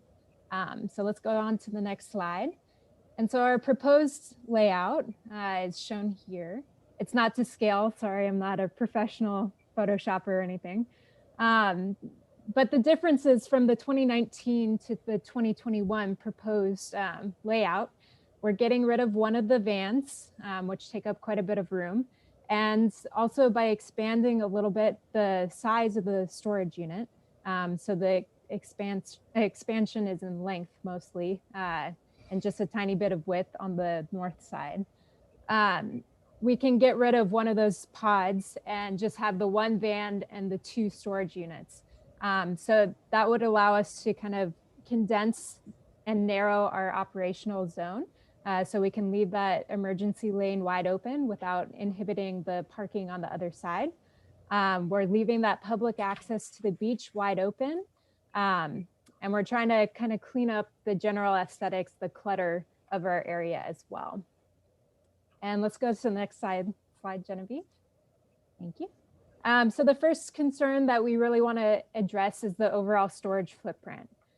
So by getting rid of one of those vans and having a slightly larger container for the 2 remaining containers, we're actually reducing the total storage footprint by 23%. So I grabbed my calculator, did this quick math right there. So by getting rid of 2 of those units, we are actually overall taking up less of the space that we were given. And let's go to the next slide here. Okay, the second concern we wanted to address is blocking wind. So there's a lot of beginner windsurfers in the Hook. There's the CGW2 Grom shed right next to us. So again, we want to be good neighbors. So I again hit the calculator and I calculated the total west-facing surface area that was blocking the wind coming from the west going into the Hook. So with the proposed 2021 setup, with the 1 van and the 1 20-foot storage container, we're actually reducing the surface area blocking the wind by 40%. So we're trying to clean up the airflow going into the Hook for lessons and rentals. And let's go to the next slide. Okay, so the third concern is the aesthetics. So quickly, big winds, why these storage containers are so important to us in our operation is that they're affordable. They offer us a secure location to store our high ticket items, which most of the gear down there is. And also they're rentable. So we don't have to worry about storing them in the off season when we're not allowed to use port property. So that's kind of the reason why they're so important for our operation. In the top left corner there, you can see our previous container company that we worked with, Packrat. They were bright white and they had a pretty big logo advertising for the company. So down at the bottom, I have the 2 containers that I'm proposing for 2021. So on the left would be the 20-foot container, 8 feet wide, with a photoshopped in imitation of what we imagine will have a banner advertising big winds on the side. And then on the right side, that would be the 25 by 10 foot container that would be on the north side of the Hook. I went with companies that had beige color schemes so that they would blend better with the background of the Hook. And they also have smaller company advertisements, so we can easily cover those with big winds banners. By having slightly bigger containers there, we can decrease the total number of containers to 2 instead of 3 units without adding too much length. Okay, Genevieve, can we go to the next slide here? Okay, the fourth concern is the impact on port amenities. So the parking, the bathrooms, the trash cans. So with our proposed layout, we have a narrower operation space. So we're leaving that room for emergency vehicles and we're leaving that room for parking on the other side. We're creating less of a wind shadow. So we're improving that experience for other guests and the CGW2 Grom shed customers as well. And also this year, COVID's still going on. So we're trying to shift our focus from big group lessons to more COVID safe private and household private lessons. And we're doing that to protect the port visitors. We're doing that to protect the big winds customers. And we're also conscious of reducing the at-once volume of customers using port facilities. So that's in our minds as we're proposing this different layout. And let's go to the last slide, Genevieve. Okay, so for conclusions, we have another picture of that proposed plan. Again, the overall storage footprint is decreasing by 23%. We're blocking the wind 40% less. We're hoping that the beige color will blend more with the aesthetics down there. And we're also hoping that by decreasing the number of total units to just the 1 van and 2 units, it's going to look less cluttered. It's going to look cleaner down there. we're not projecting any increase in port amenity use by Big Winds customers from previous years. And our shift to COVID safe practices will hopefully put less strain on the port amenities and also allow us to run our business successfully. So now I'd like to open it up to discussion, and if you have any questions for Eddie, Jody, or I, or any things that you would need to move towards approval, we'd love to hear it. Any commissioner? Oh, go ahead. Yeah, I have this is Commissioner Chapman, a couple of questions. We have a lot of user advocacy groups down at the waterfront that have, developed the park and the Columbia Gorge Windsurfing and Kitesurfing Association. And I'm curious as to what those advocacy groups feel about the implementation of storage containers, number one. And then I had a question specifically for you guys about, I know Daryl had mentioned to me when I asked her about it, that you guys are going to do, I guess they call them the wingdings, the foil and the wind wings. Is there any plan or thought of doing the foil SUPs for downwind activities and shuttles? So we are not doing the shuttles. So any customers that wanted to rent gear from us would have to provide their own transportation. So really we're envisioning the wing foiling, any rentals or lessons going out, ideally would be going out at the hook. And then any customers who wanted to take that rental gear elsewhere would provide their own transportation. And has there been any outreach to Columbia Gorge Windsurfing and Kitesurfing Association or Friends of the Waterfront Park or any of those advocacy groups? Not yet, but that's a really good point, and I will put it on my list to reach out to them and see if they have any opinions on the change in layout and how it might affect them as well.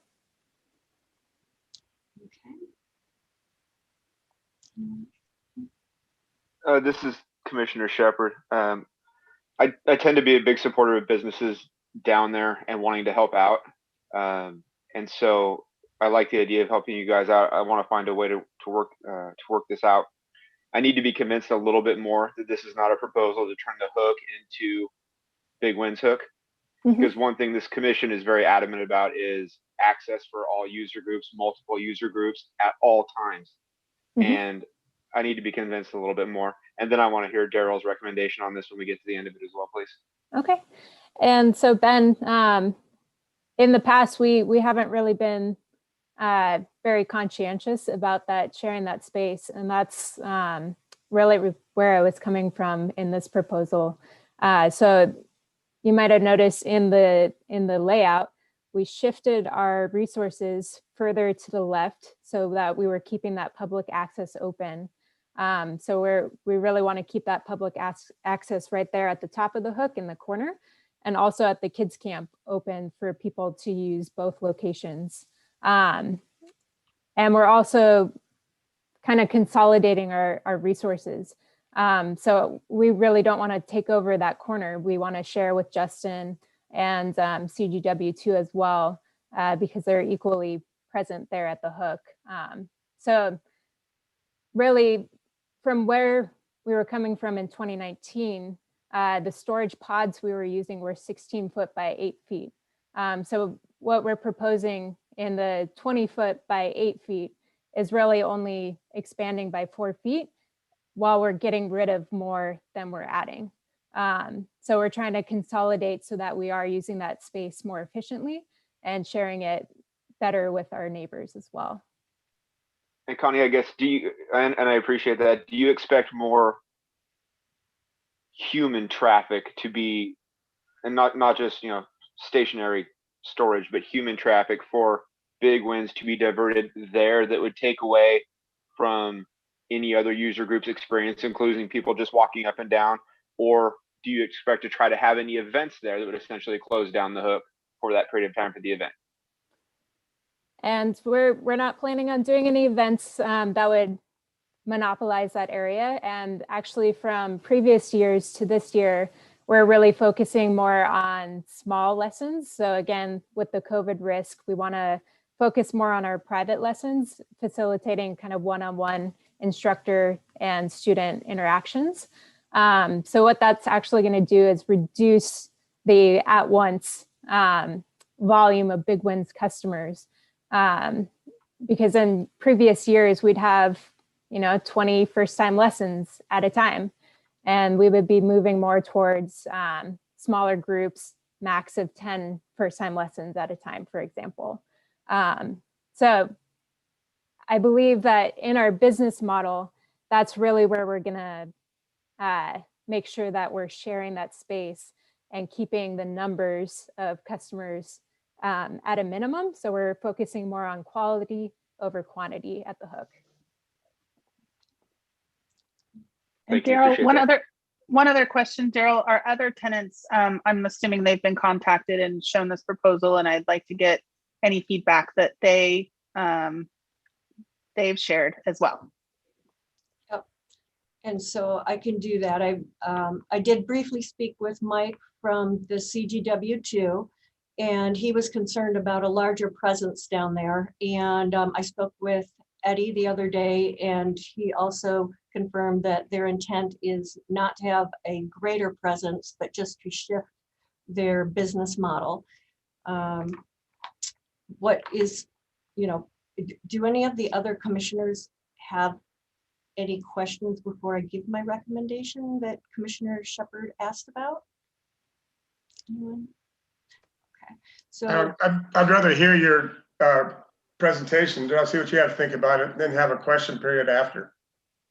okay, so just compare, the biggest difference to me is just, and the issue here is the containers are larger and they have much greater volume. The 16-foot pods that were used before are half the volume of the 25-foot by 10 container. So they're just a lot bigger. And so it's just a visual thing on the waterfront. Now, I'm personally am not in favor of how a container will look on the waterfront.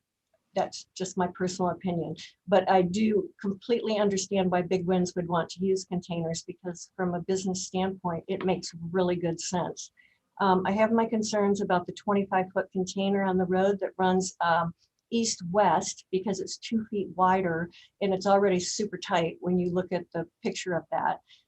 Genevieve, I don't know if you can pull that back up, the Exhibit A for that. So just, I'm worried about that. My recommendation would be that we try one of the 20-foot containers that has the smaller footprint. The volume of it is much bigger than the 16-foot container. Try that in the location where Connie had placed it, and then allow 2 of the smaller pods to be used and do it as a test for 1 season to see what we think. Is that a look that we're comfortable with on the waterfront? Is something with that much volume, is it going to work for Big Winds? And start with 1 versus bringing in 2 of the larger. So that would be what I would suggest. Is that the right graphic, Daryl? I'm sorry, I'm not sure. Yes, yes. So you can just see, if you scroll down a little on the road right there, if 2 cars are coming down it, having your, the pod that's on the bottom picture on the left, if that's wider, it's even further into the road, and it's just very congested through there. And then having it 25 feet long, it's just a big structure. And I just wanted to check in with the commission and see if you're comfortable with that, having it be highly visible along the waterfront trail.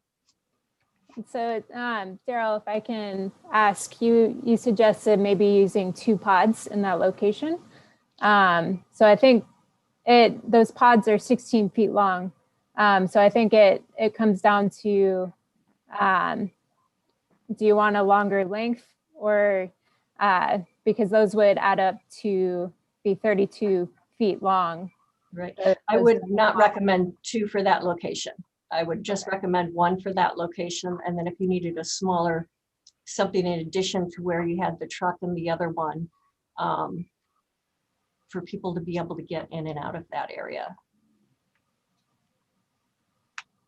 Daryl, and this might be a question for both you and John, and Genevieve, leave that graphic up there. I noticed when we're down at the waterfront in the summertime, that corner with the easy access to the exterior of the hook where all of those cars are kind of just haphazardly parked. When I say haphazardly, I'm being generous. Most people park very not considerate to other people around them down there.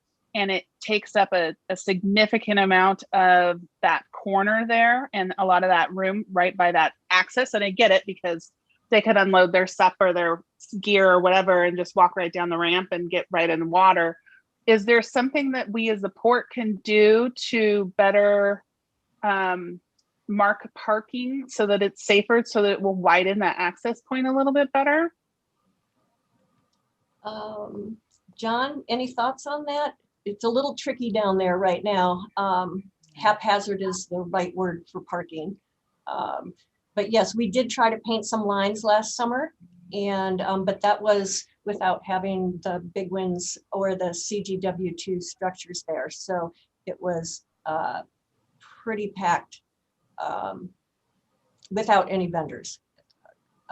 We have a few ideas to make boulders around the area to the entrance where you see the trash can in the second picture so that people can walk down to the water. That was actually blocking the trail where that was set up. So keep that area open, put some boulders around it, and have a sign, you know, public beach access so everybody can use it.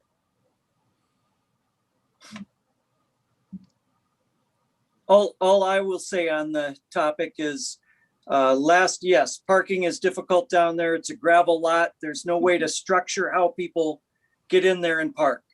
The minute there's a big one of the vans, you know, that everybody's living in these days, parked straight across from the Big Wind site, we had congestion. It's extremely tight there. That's my only concern in all of this. I as well like to support the businesses, but we do that. It does definitely present an emergency vehicle issue at times. Hey, Genevieve, could you take this that picture off so I can see everybody's faces? I have another Yep. question. Yep, there we go. John, is Connie, it possible to- Go ahead, sir. I was just going to finish I understand what Daryl's saying. I'm wondering, I assume that, Connie, you guys aren't requesting 2 pods there because you want to have one empty. It's both essential stuff you need to run your business. Since you're focusing mostly on individuals and tailored lessons, would there be a way to do one pod that rests the entire season, perhaps around the corner in a north-south fashion, and then put a second one, and I don't know if it's possible, somewhere close by as an example on Maritime East without it looking awful, where you could transport stuff as needed? Or do they truly, is there so much stuff that has to be there on site the whole time that that's just not possible? So what's tricky is that, I mean, obviously it's a wind sport, so the wind doesn't always cooperate. So we need that breadth of equipment. So those different board types for different levels of lessons. We need different sail sizes for if the wind's lighter or heavier. So it would be pretty difficult to have it off-site and not accessible, especially as a lot of what's not being used on lessons is going out on just spur of the moment rentals. So being flexible with our equipment is pretty important down there.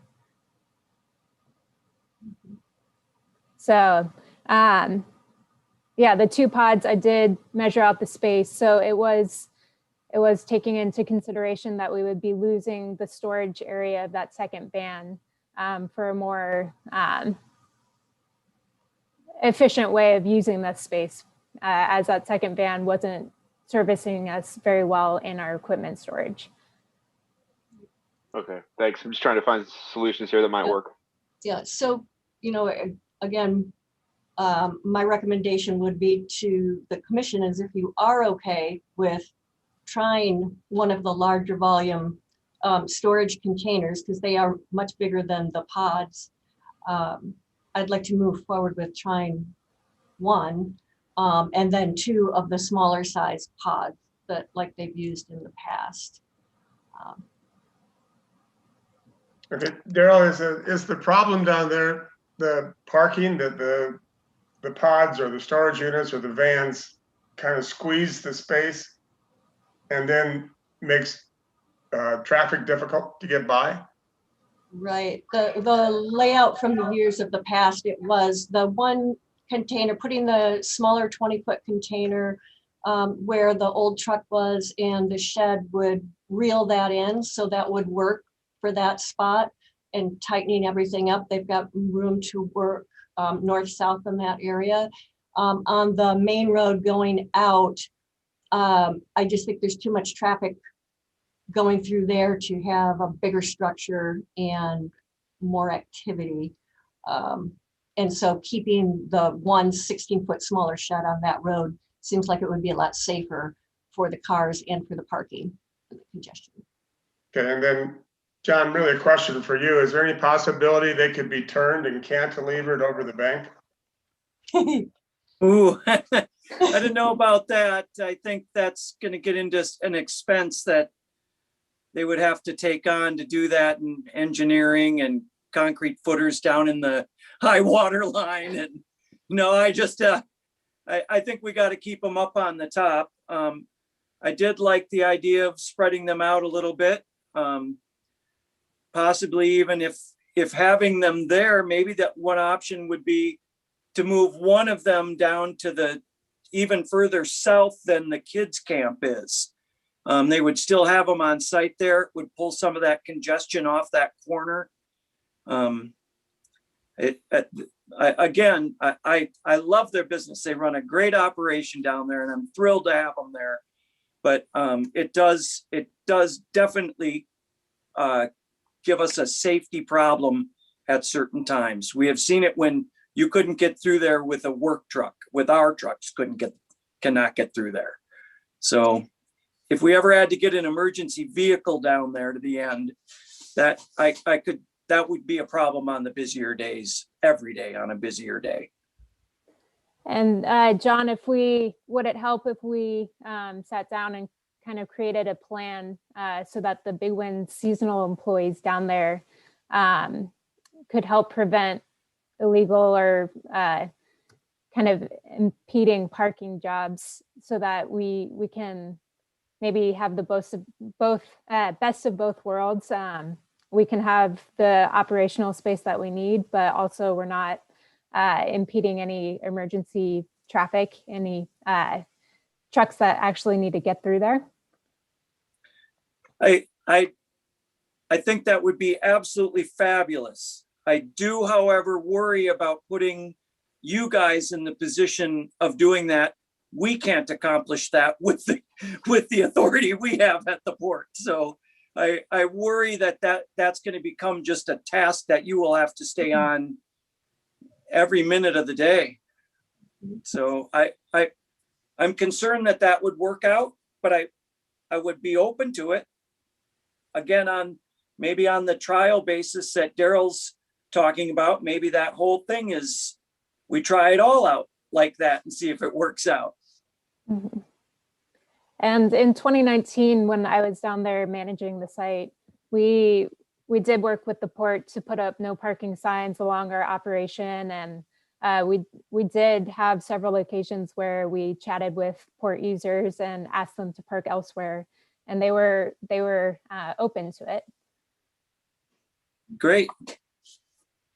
Yeah, I would say that from 2019 to 2020, 2020 was much worse. And I think it probably was because there were no businesses and facilities down there to ask people to park a little bit more courteously.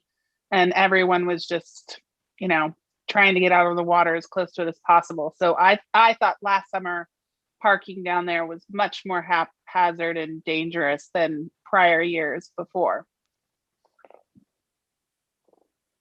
And actually, I don't use it during the summer, so I really don't have an informed opinion.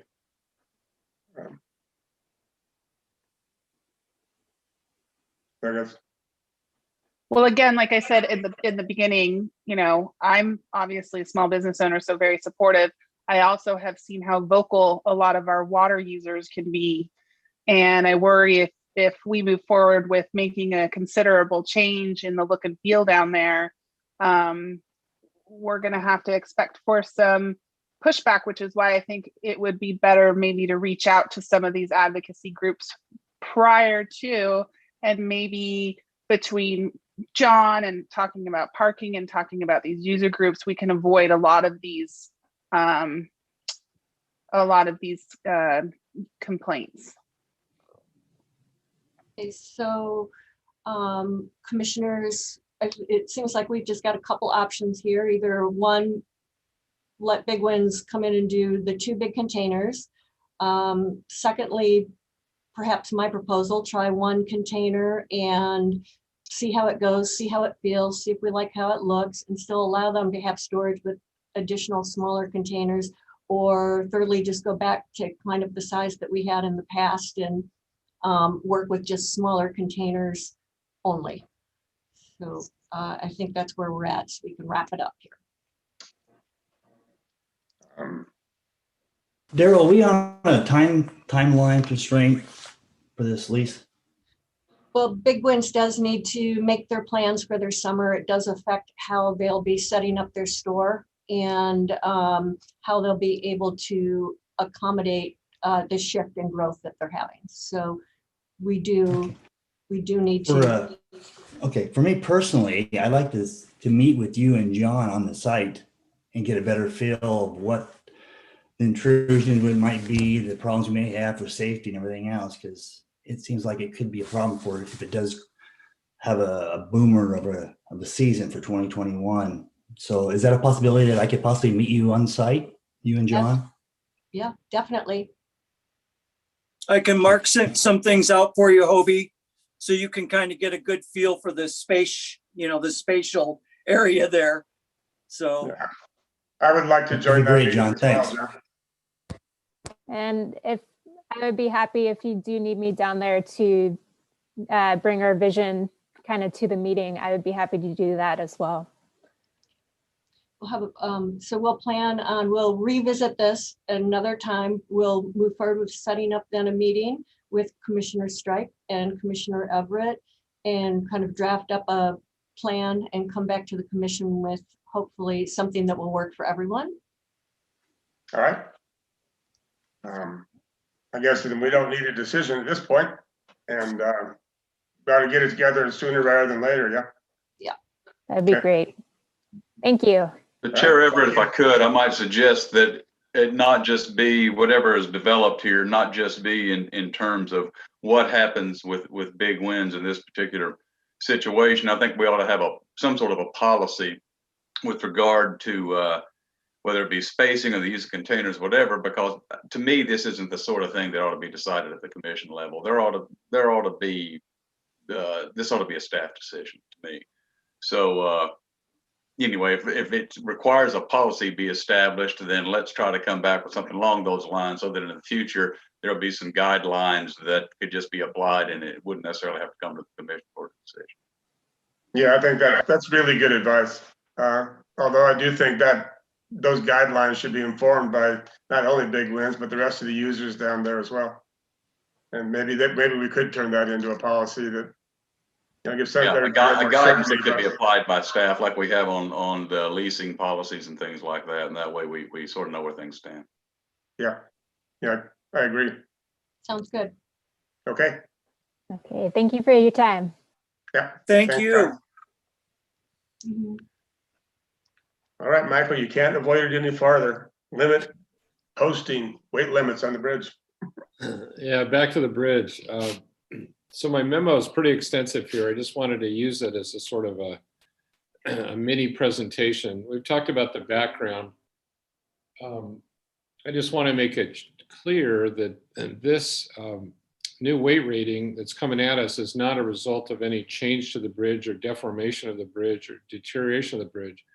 It really stems from both the relook at gusset plates that came out of the 2007 bridge collapse, but also refocus on specialized hauling vehicles, which have changed and evolved over time as the industry has tried to create more weight in shorter distances. So this started in 2019. ODOT was required by the FHWA, like other DOTs around the country, to look at all the bridges in their state. They started first with bridges that had not been rated before, and therefore we were down the list a bit because our last rating was in 2003. But they got to it. They hired David Evans, did the initial preliminary structural analysis, and gave us a heads up that a weight reduction was likely. We flipped that to our engineer to look at, and through their reanalysis, they were able to demonstrate that based on a typical truss instead of a unique truss that had been evaluated prior, that there was a lower number of substandard locations. But then we got the letter from ODOT in December that said, January, that said we're going to have to lower the rate weighting. Scroll down a little bit, please. So these are the new weight limits. We've looked at those. I just want to point out that a 3-axle Type 3 vehicle is really a smaller, compact delivery vehicle. Its rating, at least in Oregon, for a bridge is 50,000 pounds, which is the current limit. That's a small reduction in that vehicle class. The Type 3S2 is the 5-axle typical tractor trailer, 80,000 pound weight limit. That's what you see a lot of in I believe the most, it's equivalent to a log truck in terms of length, in terms of weight limit, and axle count. Although a lot of log trucks have jump scales too. 6-axle combo is of course the larger tractor trailer combination. So the reduction there is from 40 tons to 32 tons. Not a huge reduction, at least based on numerically, but has a significant impact on some businesses. The SU4 and the SU5 are the typical specialized hauling vehicles that you see on this bridge. So SU4 would be basically a dump truck or a concrete mixer, and then a SU5 is a larger 5-axle, but could also be a dump truck or a concrete mixer. SU6, SU7, those are really heavy-duty, large, multi-axle specialized hauling vehicles. We don't see those a lot. So here we have now the direction from ODOT that we have to reduce the weight limit. They're the reduced capacities. We started right away when we got the preliminary to reach out to some businesses to get an idea of what the impact might be, and we reached out to 4 or 5 businesses in different sectors.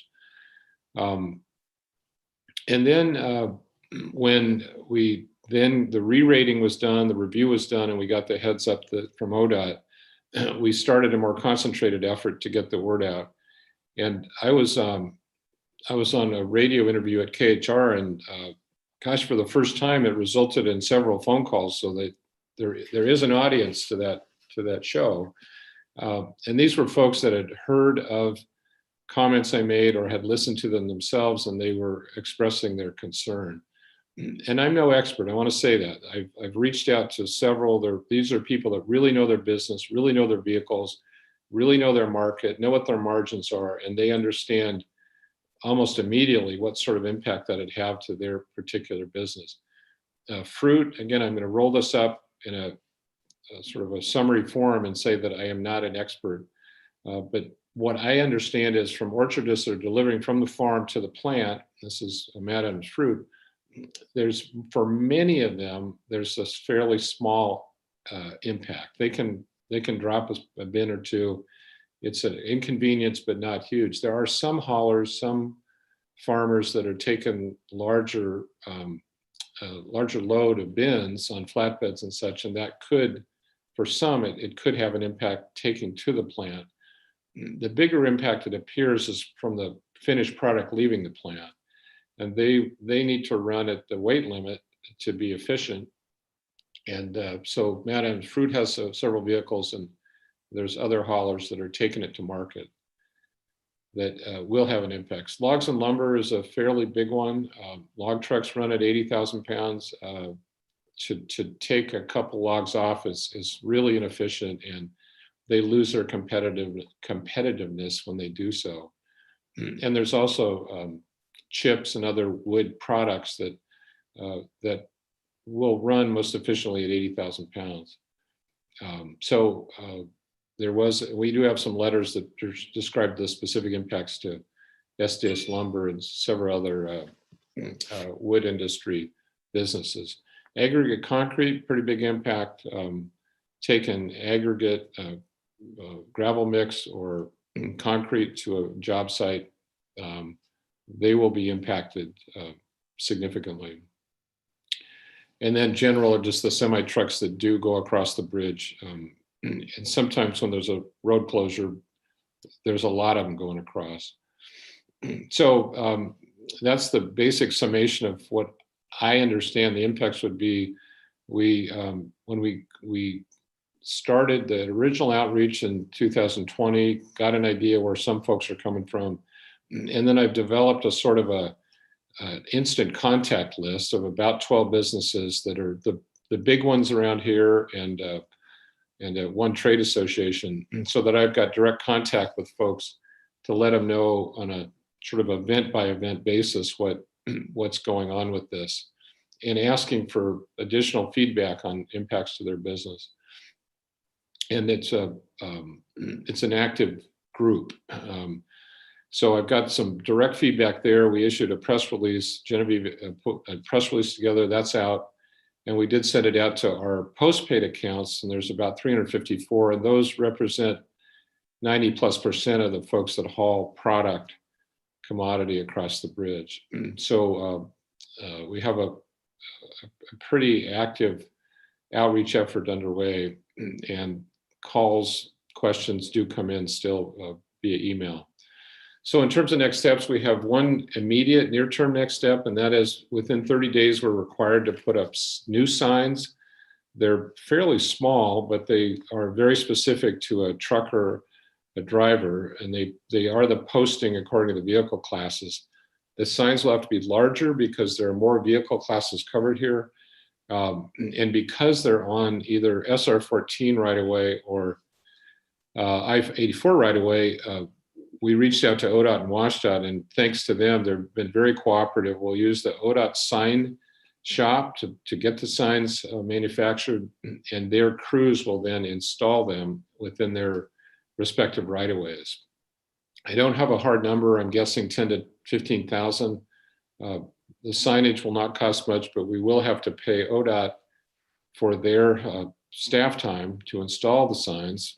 And because they're larger signs than exist, the wind load is greater, so the posts likely need to be stouter. And so there is a bit of work involved, but we're relying on them to help us to meet that 30-day deadline. But at 30 days, March 3rd, at that point, the bridge is weight rated at a lower weight limit officially, and it goes on ODOT's website. And so enforcement could occur should OSP, WSP, or the weighmaster choose to. And typically that's done with jump scales. So that's near term. We think we have a good path to get that done. Engineering wise, here's the important question, and there's a action item on the agenda tonight.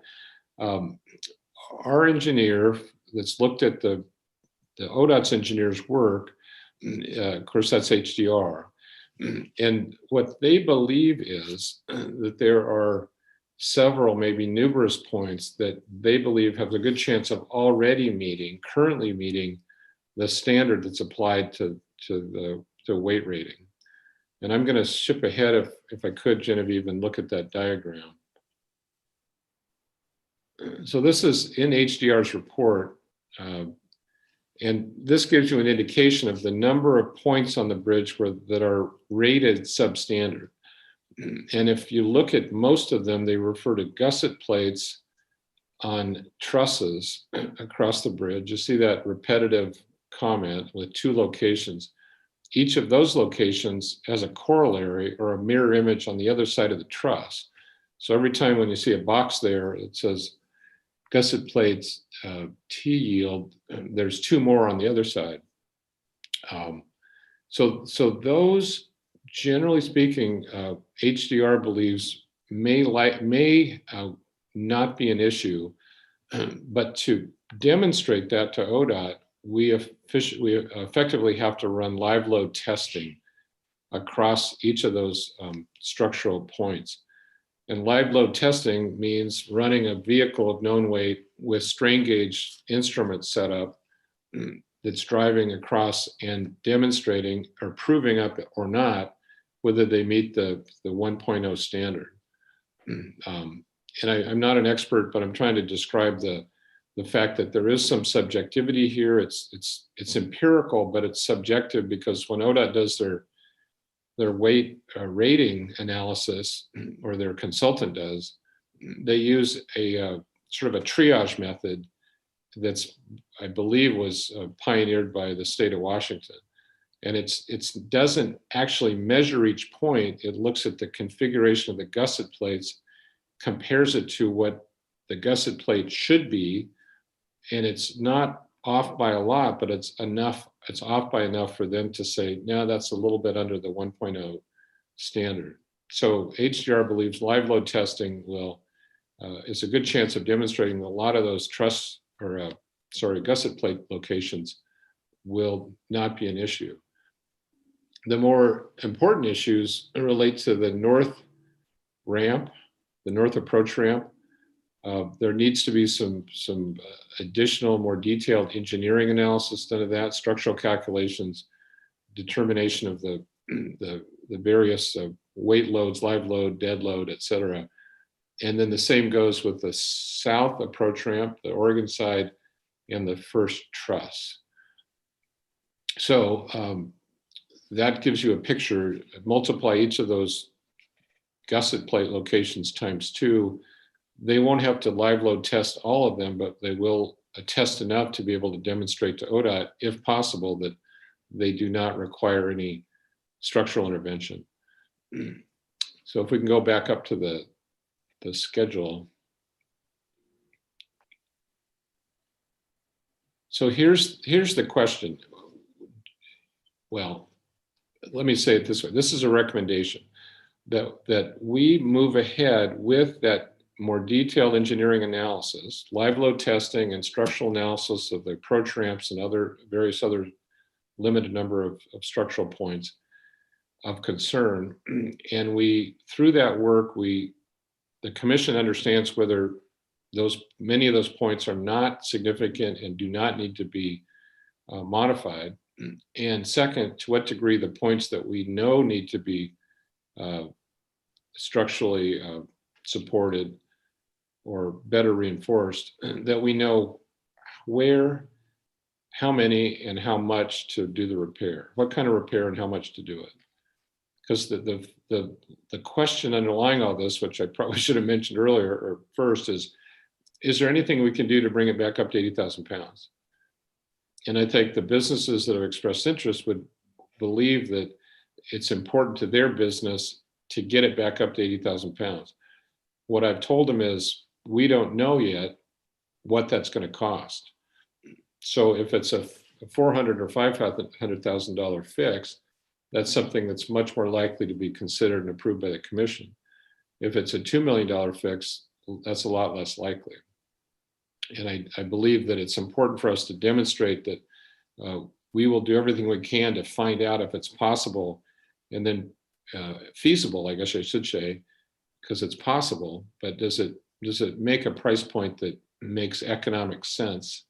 Can we afford it? Is it worth it for the advantage? And the commission would have the information to be able to answer that question. This maps out a rough schedule that says if you approve the contract, they'll get going on the engineering analysis right away. It's going to take a while, and it's going to take a while to get the data back and put it together in a form that we can take it to ODOT and it's important that their engineers say yes or no. But that happens in rough time frame October. We have an idea of cost there. The commission can make that decision about financial feasibility. If it looks financially feasible, then the commission could approve moving forward into specific engineering plans and specs to make the upgrades. That'll take a while too. And then once we go through the bid process and such, I don't want to be over optimistic that if these things prove up, that I wouldn't want to commit to getting it done and getting it back up to 80,000 pounds before fall of 22. That would mean, of course, 2 fruit hauling seasons, and it would be a year and a half anyway of impact on logs and commodities. It's possible, if this broke right, especially that intervention or the determination from ODOT, it's possible that we could get this done in early summer of next year, which, if done at that time frame, would not impact that second fruit hauling season. So sorry for the long description here. That's the best pull down I can give you based on what I know and what the experts tell me. So the idea here is to get an idea from the commission about how you're feeling about this. And then the question to you is later, do you want to approve a contract with the engineer to move the analysis further? Questions?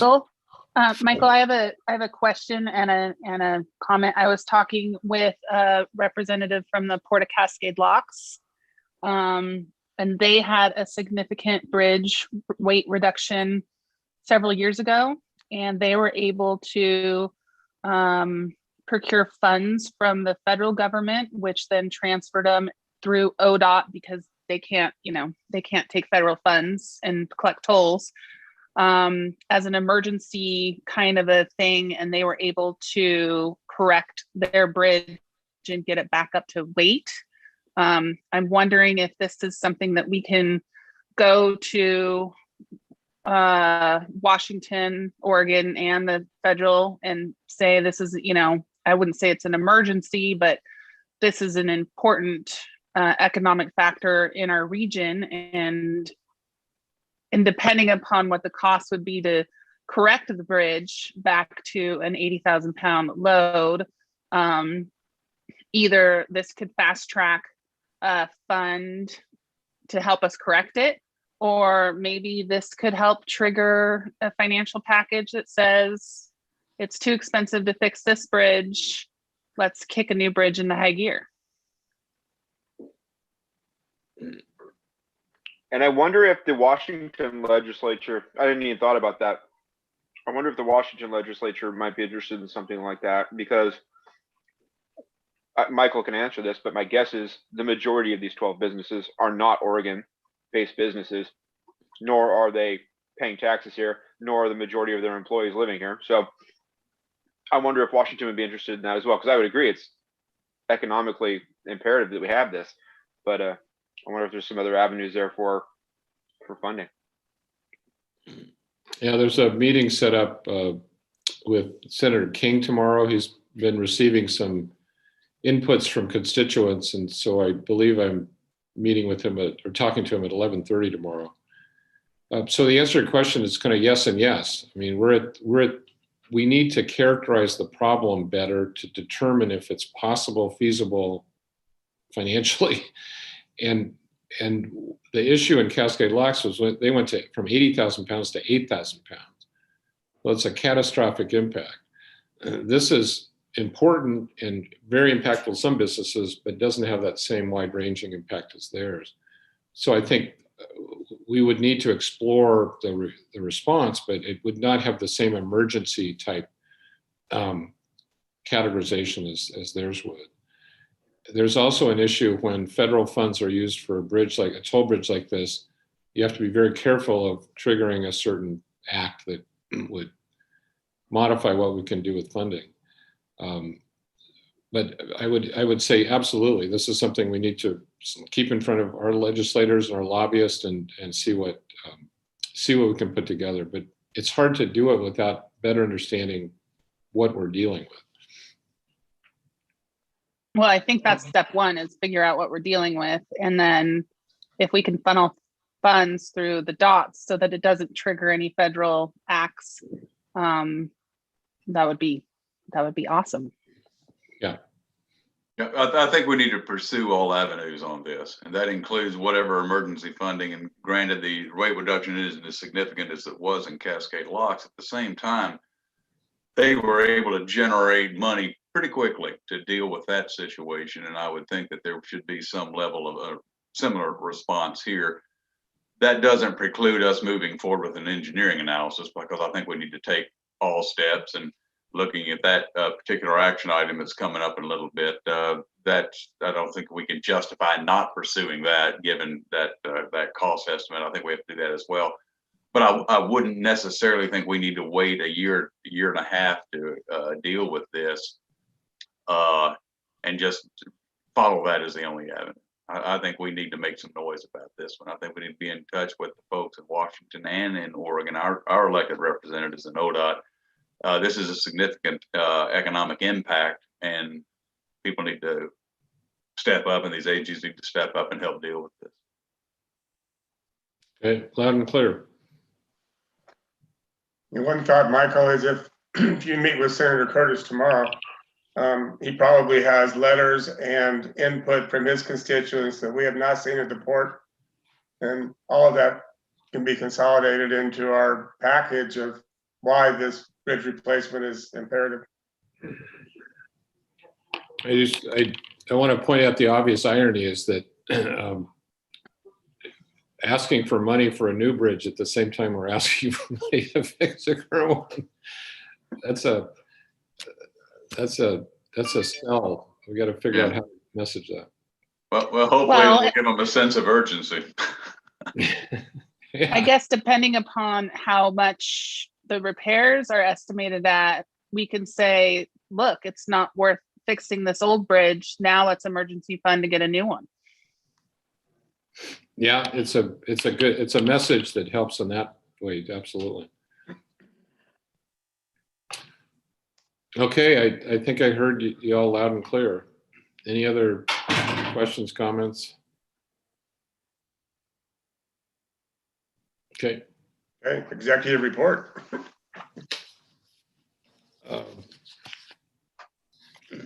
Yeah, I just want to highlight a few items. The first is the special meeting set up next week to look at the bridge replacement strategy. We're working hard on that. I'd like to forward a draft agenda to the commissioners so get some feedback, make sure that's covers the basis. But we'll focus mostly on describing, articulating what our strategy is currently and what our next steps would be to make sure it aligns with what the commission wants to do. I wanted to just mention briefly, we're working very hard, Fred, Genevieve, and myself, along with Port of Cascade Locks, and the omnibus bill that was passed in the federal government end of last year had $900 billion for COVID relief. There was, I think, check me, Genevieve, $120 billion or so for transportation agencies.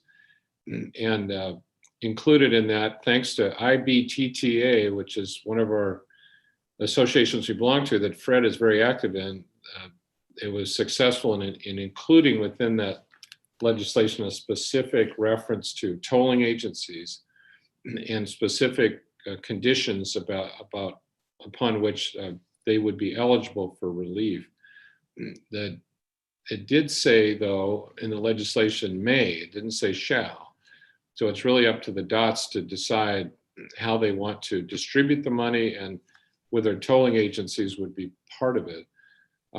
We've been engaged closely, not only with Cascade Locks, Mark Johnson is their lobbyist, but also Hal Heemstra has been very involved. We've been in direct contact with Travis Brower he's part of the executive team at ODOT, who's been very, very helpful. We put together the one pager that's in your packet That's being modified to better respond to what ODOT wants to see, that in terms of articulation of the loss that we incurred, what our year-to-year toll revenue numbers were, and what our projections are for 21. So we just got another request from them, but I'm hopeful that they are supportive of this. No one should think that we're going to be made whole from the revenue loss. Fred estimates a $920 or so thousand total loss, because partly it's based on formula distribution and partly it's based on the fact that ODOT has a whole lot, they've lost a whole lot of revenue as well through the gas tax. So if we were successful in 50 cents on the dollar or 40 cents on the dollar, I think would call it a big win. But ODOT has been very, very helpful. I want to compliment them on that. Couple other things. It's a little bit hard to decipher, but ex-Commissioner Brian Short has been asking for a letter of support from me for this nascent effort to utilize Barrett Park as a sort of a platform that combines technology innovation associated with the fruit industry with recreation. And he's garnered support, or there's a support group that's been put together that includes the school district and the community college and others. What he's asking for is a letter of support from the port that says at this early stage, yes, we generally support this. I told him that I wasn't comfortable until I run it by the commission meeting tonight. What's attached to my report is a brief description of it. And the idea would be to turn this into a letter that says the commission supports this effort. So on this one, I'm looking for specific feedback, yes, no, whether you're willing to authorize a letter like this with this description to be sent. And the sendee would be the Hood River Parks and Recreation District, which owns, of course, the land.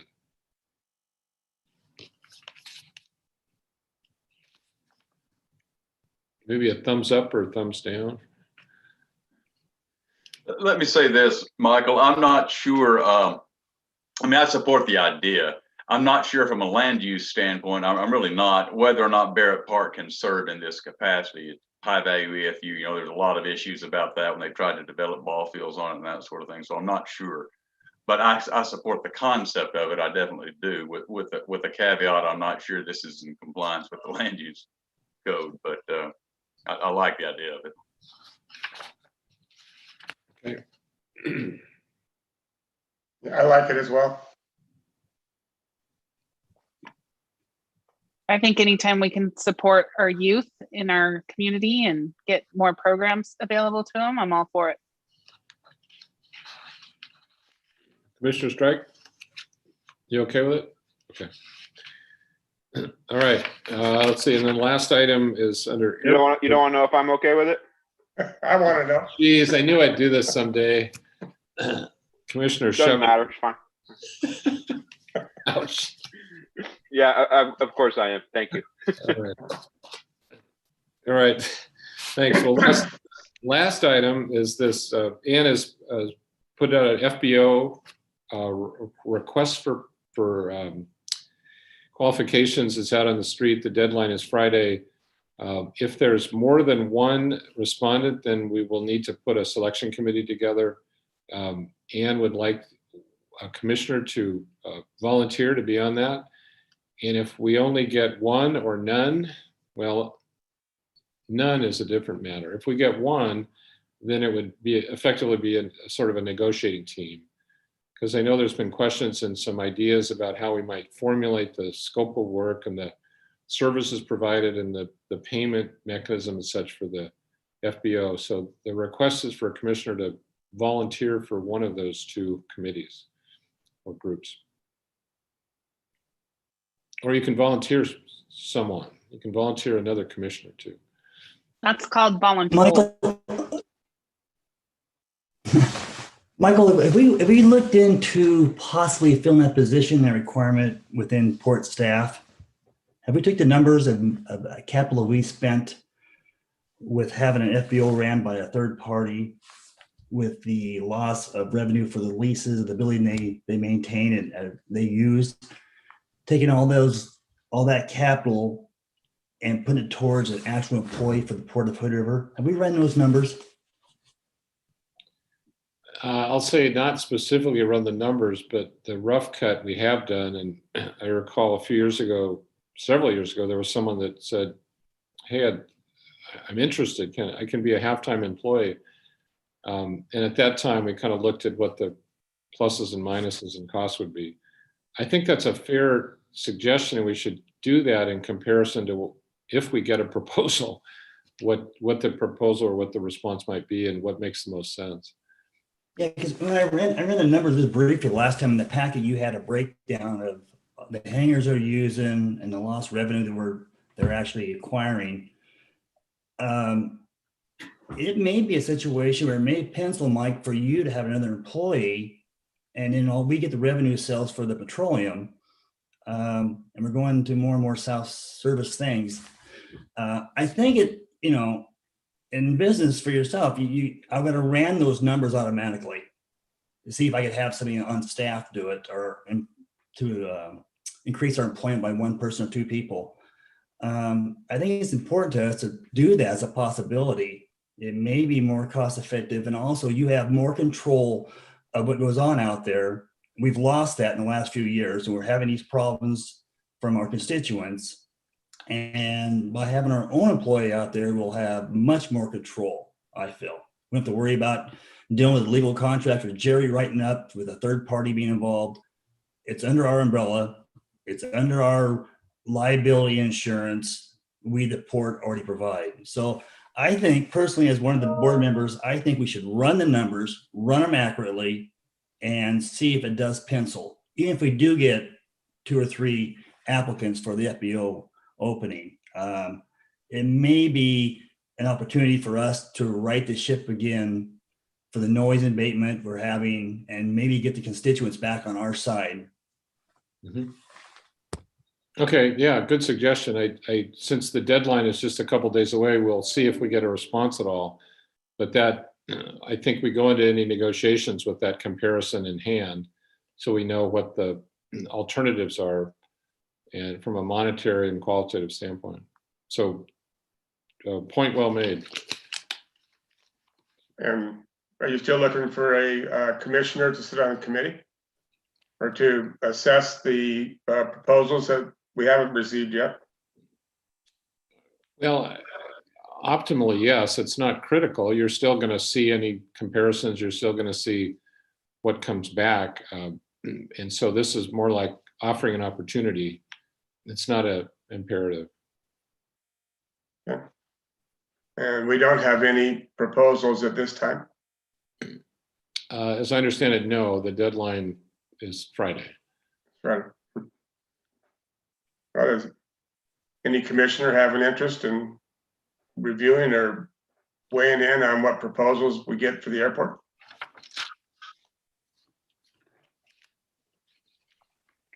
I'm going to volunteer Hobie. Thanks, Christy. So noted. That's a motion. I'll second it. Okay, approved and fine. seconded. That's fine. Yeah. No worries. I'll do it. Excellent. All right. Thank you, Hobie. Thanks, Commissioner. Yeah. And the last thing I want to say is how appreciative I am. I wish he was still on here for the work that John and the crew has done. They've been up at 2 a.m. for 2 days plowing. Yesterday, President's Day, national holiday, 2 a.m, and they did an enormous amount of work. It's hard to describe, especially for the airport, how long that takes and how difficult it is. So just if you see them, tell them you appreciate it. It's a lot of great work that they do. That's my report. Okay, any questions? That will take us to Commissioner Committee reports, which I know that Christy and I attended. Anybody else attend the P3 via Zoom? Okay, then, Christy, why don't you go first and each of us give our impressions? Because it was 3 hours long. They had quite a lot of information. Yes, it was a lot of information. It was enlightening to me to hear the different kinds of models. I think I had a preconceived notion of what a P3 partnership was supposed to look like, and hearing from these two different agencies, mainly who do these types of projects, was enlightening to me on the different paths that they can take. And also what it showed me was the speed at which they can take stuff, so it's kind of like,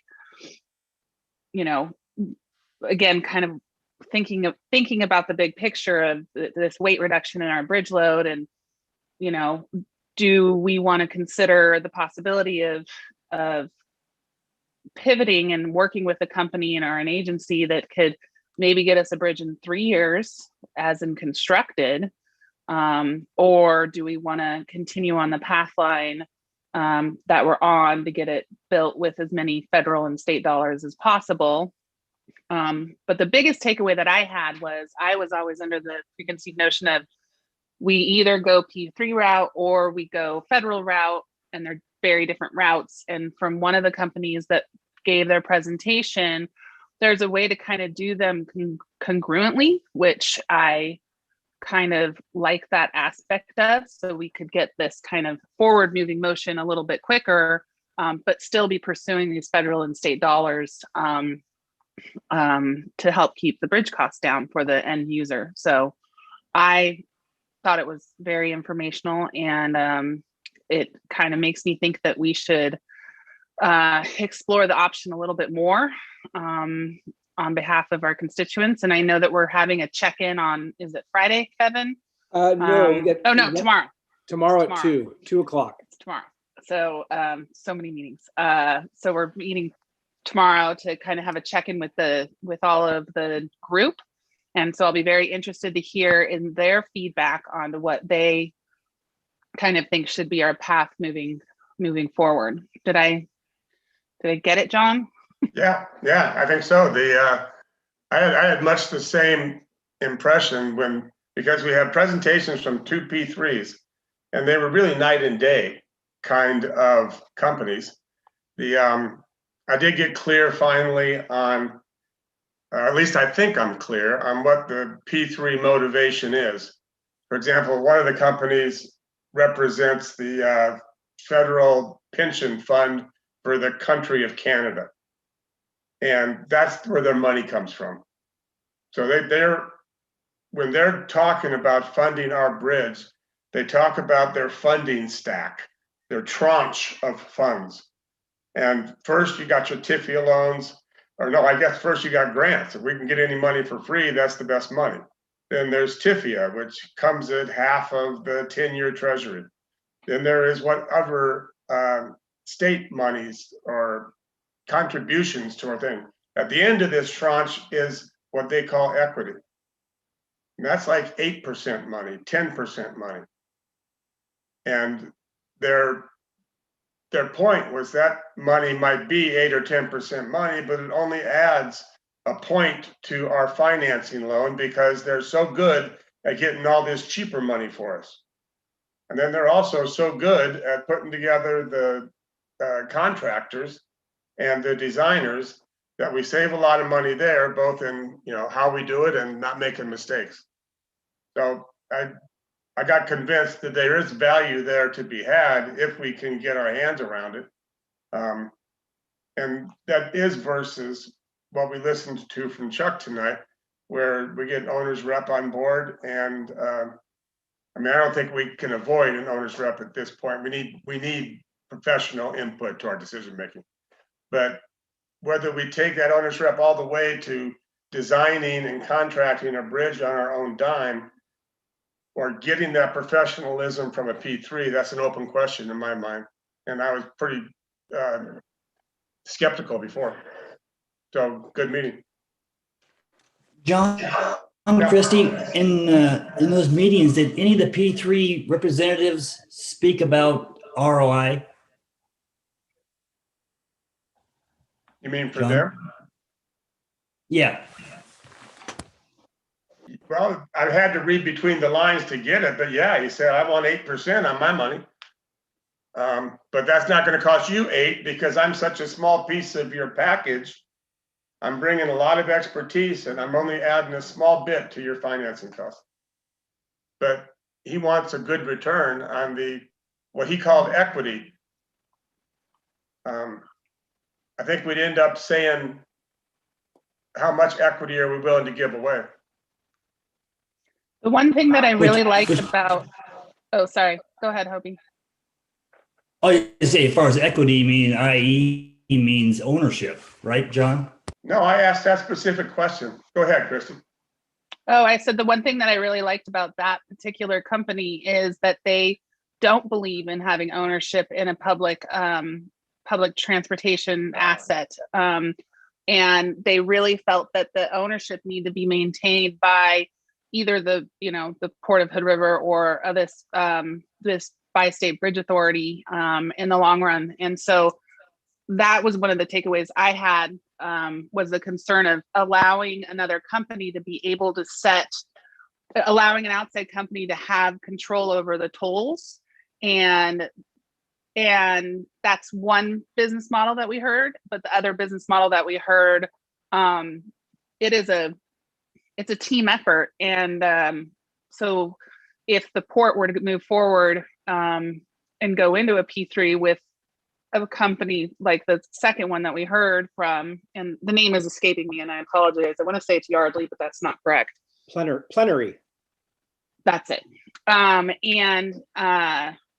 But we would have a say of everything from the percentage of the tolls could be raised, from who's doing the maintenance and all of the costs. But where they really come in handy is on the front side. They bring in all of this planning and expertise of contract negotiations. They have all of the contacts, they have all of the things. And so we would be saving a lot of time and expediting things. I mean, when they were going through some of their bridge projects and they're on a 3-year timeline and they were miles long, miles of bridge. One of them was a bridge tunnel system that they were going to completely redo. And, their timelines are 3 or 4 years to complete projects. And so that was pretty impressive to me. And like John said, they continue to go after the TIFIAs and the builds and all of these grants. And they actually commended us for our build grant award, saying how difficult it is for agencies who are not generally used to working, with build grants and whatever to receive one. So that's pretty impressive on the port's part. So bravo, Kevin. Genevieve and Fred too, and Michael. Yes, everyone. Everyone. Yeah, they talked a lot about handback. I didn't mention that, that got my full attention. And they're talking a 50-year relationship, a 30-year relationship, somewhere in there, depending how the money works out, where they hand back the asset. I like that. Oh, and the other thing, sorry, to add on to that is they like having the equity as a part of the bridge so that they're not actually fully paid back until the very end, to assure that they are responsible in turning over handing back the bridge to us in a capacity that we agree to. So they were not going to hand back a rusty bucket. They have to hand back something that, whatever entity would then take it over at that point. Hopefully one of the docks would. It would be in a condition that would be viable for many, many years. And I guess one of the other presenters was a guy that was Colorado DOT, and they had done a P3 build on US 36. And part of that was a concession agreement that took them a year and a half to negotiate. But that essentially gave all the terms and conditions under which the P3 would operate US 36, and at the end of the finance period, turn it back to the state of Colorado. And so I asked for that, and Kevin got it today. It's 140 pages long, so I won't be reading it overnight. But I think that would be a real agreement that got signed by a state with a P3 and would show what kind of what customization we could expect or ask for. You two sound pretty impressed with that company. How do we hear more about this kind of thing without opening ourselves up to proposals? Not really clear yet, but certainly we want to get there. Well, I do know, and like John said, it was long, but I know that the presentation was recorded and it's on our YouTube page. And so I would recommend if a commissioner's driving into Portland or, doing something, maybe key that up and just listen to those two presentations that were given. And it'll explain a lot. That's a good point, because it's on YouTube. What's the name of the company again, Kevin? Well, there was two. There was United Bridge Partners, and then Plenary was the other private firm. And we have heard from United Bridge Partners before. Their model is to buy the bridge. They would like to buy the bridge from us, own it forever. And they're landlords, we're tenants, and they're rent, we rent. Whereas Plenary's model was that they don't want to participate as much in ownership. So you could go to the parts of the YouTube that are Plenary, and that's information we haven't had before. Whereas United Bridge Partners, we have heard from before. One item that Lowell Clary mentioned is there's something called industry soundings. And so I think that's an area that could be explored a little bit as far as the next step. And then I think one other element that the project probably needs to take into consideration are the fact that it's a bi-state, that it's still the Port of Hood River that would be going into another state.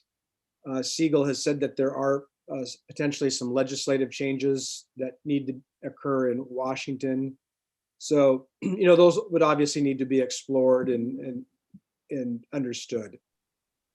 But that's an excellent point, Kevin, as far as where a decision is going to have to be made, probably is in that group that we're forming. I think that's an excellent point. And back to the earlier question about spending money on these timelines that belong with that group anyway. Mm-hmm. I think you're exactly right. The quicker that gets formed properly and legally, the better, because a lot of these things should be done there. Well, and one of the issues is that if we're looking at a P3, currently the Port of Hood River has the authority to enter into a P3, and I think it would take a pretty long time for the bi-state group to be able to have that authority to enter into something like that. So that's a conversation that we need to have on what's going to be best for both states. Mm-hmm. Yeah, we could enter it, but we don't think we could unilaterally build something. No, I can't conceive that this can be done without the North Shore on board. Well, and one of the things that they did discuss is there's one thing to enter into the agreement, and maybe the port could do something like that. And then it would be another thing of who's going to be the ownership entity once everything is completed. And so that would buy us time to create the bi-state authority and move forward with that. Basically what they said is that there's a lot of options that we could explore if we just wanted to talk about it. The discussion on Wednesday should be pretty interesting. We only have a half hour. So good luck with that. Well, and I think we'll end up having another meeting, 2 to 3 weeks later, just so Chuck Green can give his perspective as well. So it should be a really good meeting. I'm really looking forward to hearing what comes out of that.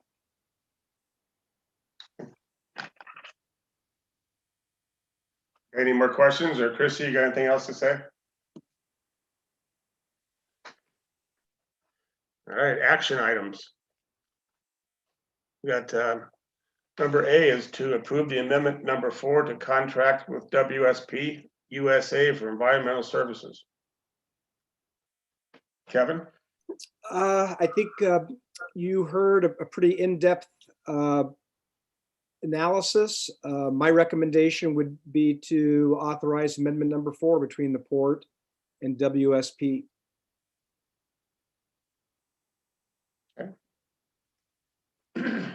I think you're right. If there's no discussion, or if anybody would like to bring discussion forward, absent that, can I get a motion?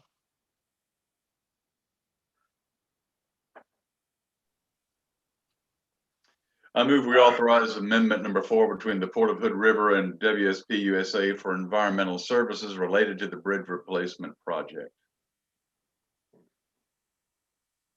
Chapman second. Moved and seconded. Is there any discussion? All in favor? Meriwether, aye. Chapman, aye. Shepherd, aye. Right, guy. Everett, aye. Passes. Thank you. And B is the task order number 11 with HDR. Michael?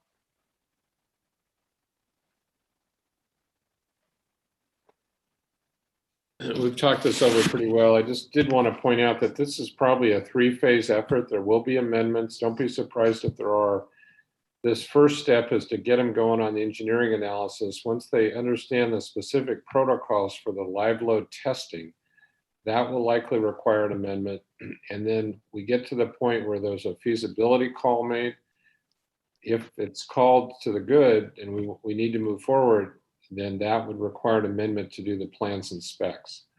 So this is to get them going, and it will be a longer process than just this number and this scope.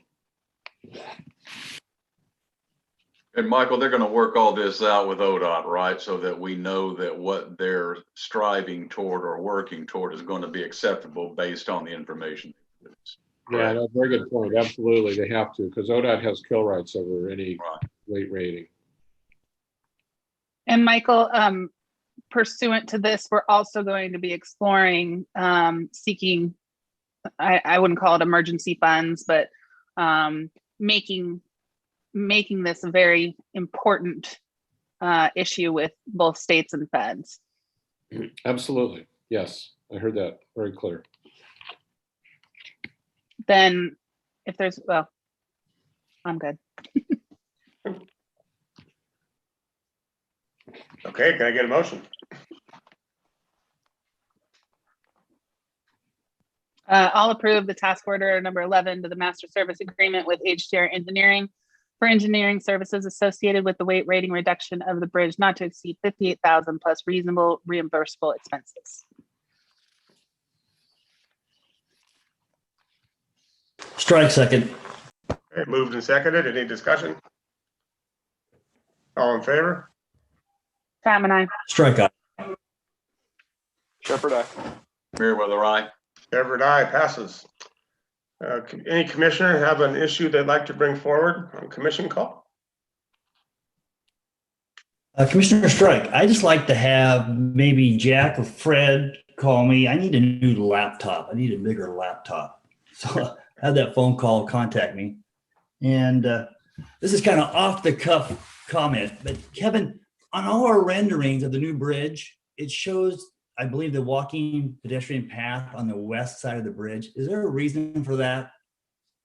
Well, I believe it went back to the type, size, and location study, and at the time, people felt that the view was better looking down that way to the west. And Kevin, I just think about that earlier in our dialogue, is that from a safety standpoint, we have westerly winds, right? You're wearing a hat or an ice cream cone or a wrapper or something that's going to fly into traffic from west to east. So your hat flies off your head, it goes in oncoming traffic. If the pedestrian's on the east side, it goes into the river. Mm-hmm. Because the wind's predominantly on the west side. Just safety, just off the top of my head, but thought, I could see somebody jumping, or you're driving east or northbound or south or northbound, and a hat flies off in your windshield. You're going to hit the brakes or swerve or whatever. So just food for thought. Yeah, no, I know that's a the great view is point. better, but the safety may not be worth it. I think that may be the first time I've heard that, Commissioner Strike. Out of all 155 comments, that might be a first and worth noting. So Yes, Yeah, I think well, you just well, added also 3 too, years to the development of this new bridge. Thank you.